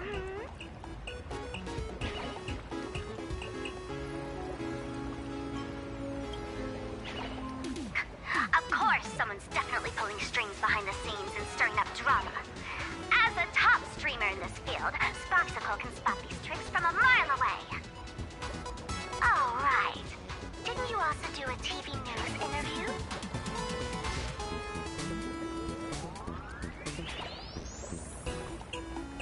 It's not about what you said, it's that you said it. Here, let me send you the interview video. I won't go any further, but since you managed to defeat Miss Sparkle... No, I mean Miss Sparksy. I don't want to see you embarrass yourself in front of those clowns. Good luck. See you around. Hi! Trailblazer. Sorry to bother you. We're with Full Wish TV. It's our lucky day running into you here. Do you have a moment? Keep it brief. I've got plans later. First question. Seeing as Plain Arcadia was the starting point of the Express's new voyage, how would you describe your impressions of this place? Plain Arcadia? Everyone's chasing the latest trends, looking for fun. Interesting! Throughout the history of the Phantasmoon games, it's been extremely rare to have such a renowned cosmic figure as yourself participating. As the Astral Express's supplicant, what kind of changes do you hope to bring to this world in these games? Show everyone the strength of the Trailblaze to change this world. That's an impressive answer. Speaking of which, after joining the games, you immediately went to defeat Miss Sparksy, who represented the Masked Fools. What are your thoughts on potentially facing native supplicants in the future? The other native supplicants, way too dangerous. I'd rather defeat them through violence. Speaking of local supplicants, we've noticed that Star Rail Fest is Perlux Corp's way of rolling out the red carpet for the Express. There are rumors that the IPC is also sponsoring the Express. So, I have to ask, are you representing the Express or the IPC in these games? At the end of the day, this is a festival for the IPC's interests. Madame Pearl and Perlux extended such a warm invitation. I'm not one of the guests. I'm the master of this place. Wait, what? This is totally a malicious edit to frame him! How shameless.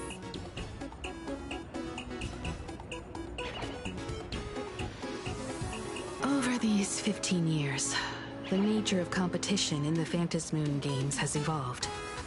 The Daybreak Squadron's taunts were just smoke and mirrors.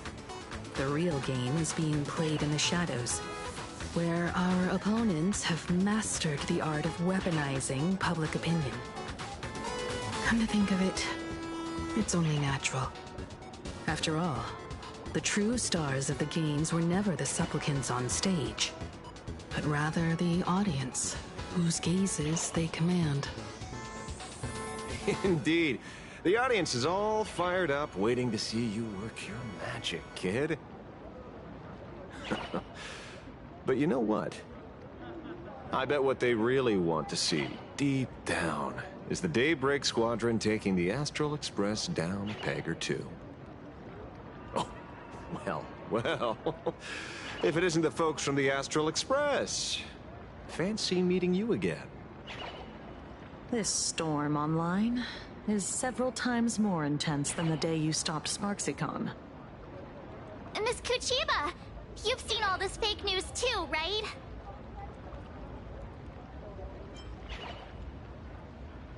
Pearl assigned us to investigate the Sinwish Syndicate massacre. But every suspicious thread we followed led us from the Research Society of Happy Smiles straight to the Daybreak Squadron.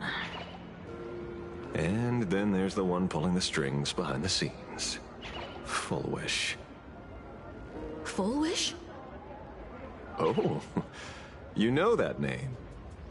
Now this is getting interesting. She was my junior at school. 15 years ago. She was also the only student who survived at Graphia Academy. The good news is, your junior is living better than anyone else. She owns TV stations, charity organizations, has a huge business empire, and wields both wealth and power. Oh, as for the bad news, she's probably plotting something for the Phantom Moon Games. And I mean the worst kind of something. My gut tells me that the Sinwish Syndicate massacre, well, that's probably on her tab too. Madame Pearl sent Mr. Ashvale to ensure everyone's safety. Of course, I understand that with the Nameless's skills, there's no real need for extra protection. But Madame Pearl didn't want to take any chances. Long story short, feel free to use me as muscle. No need to be shy about it. So, are we still heading to the top of Pom Pom Tower? We should keep moving forward. If my guess is right, the Daybreak Squadron will launch their second attack there. Forget about any fantasies of fairness and harmony. From this moment on, the Phantom Moon Games could follow in the footsteps of what happened 15 years ago. Once this battle turns bloody, fear will seep through the screen and become some supplicant's wish power. See, that's the problem with modern society. Good news stays home, while bad news spreads like wildfire.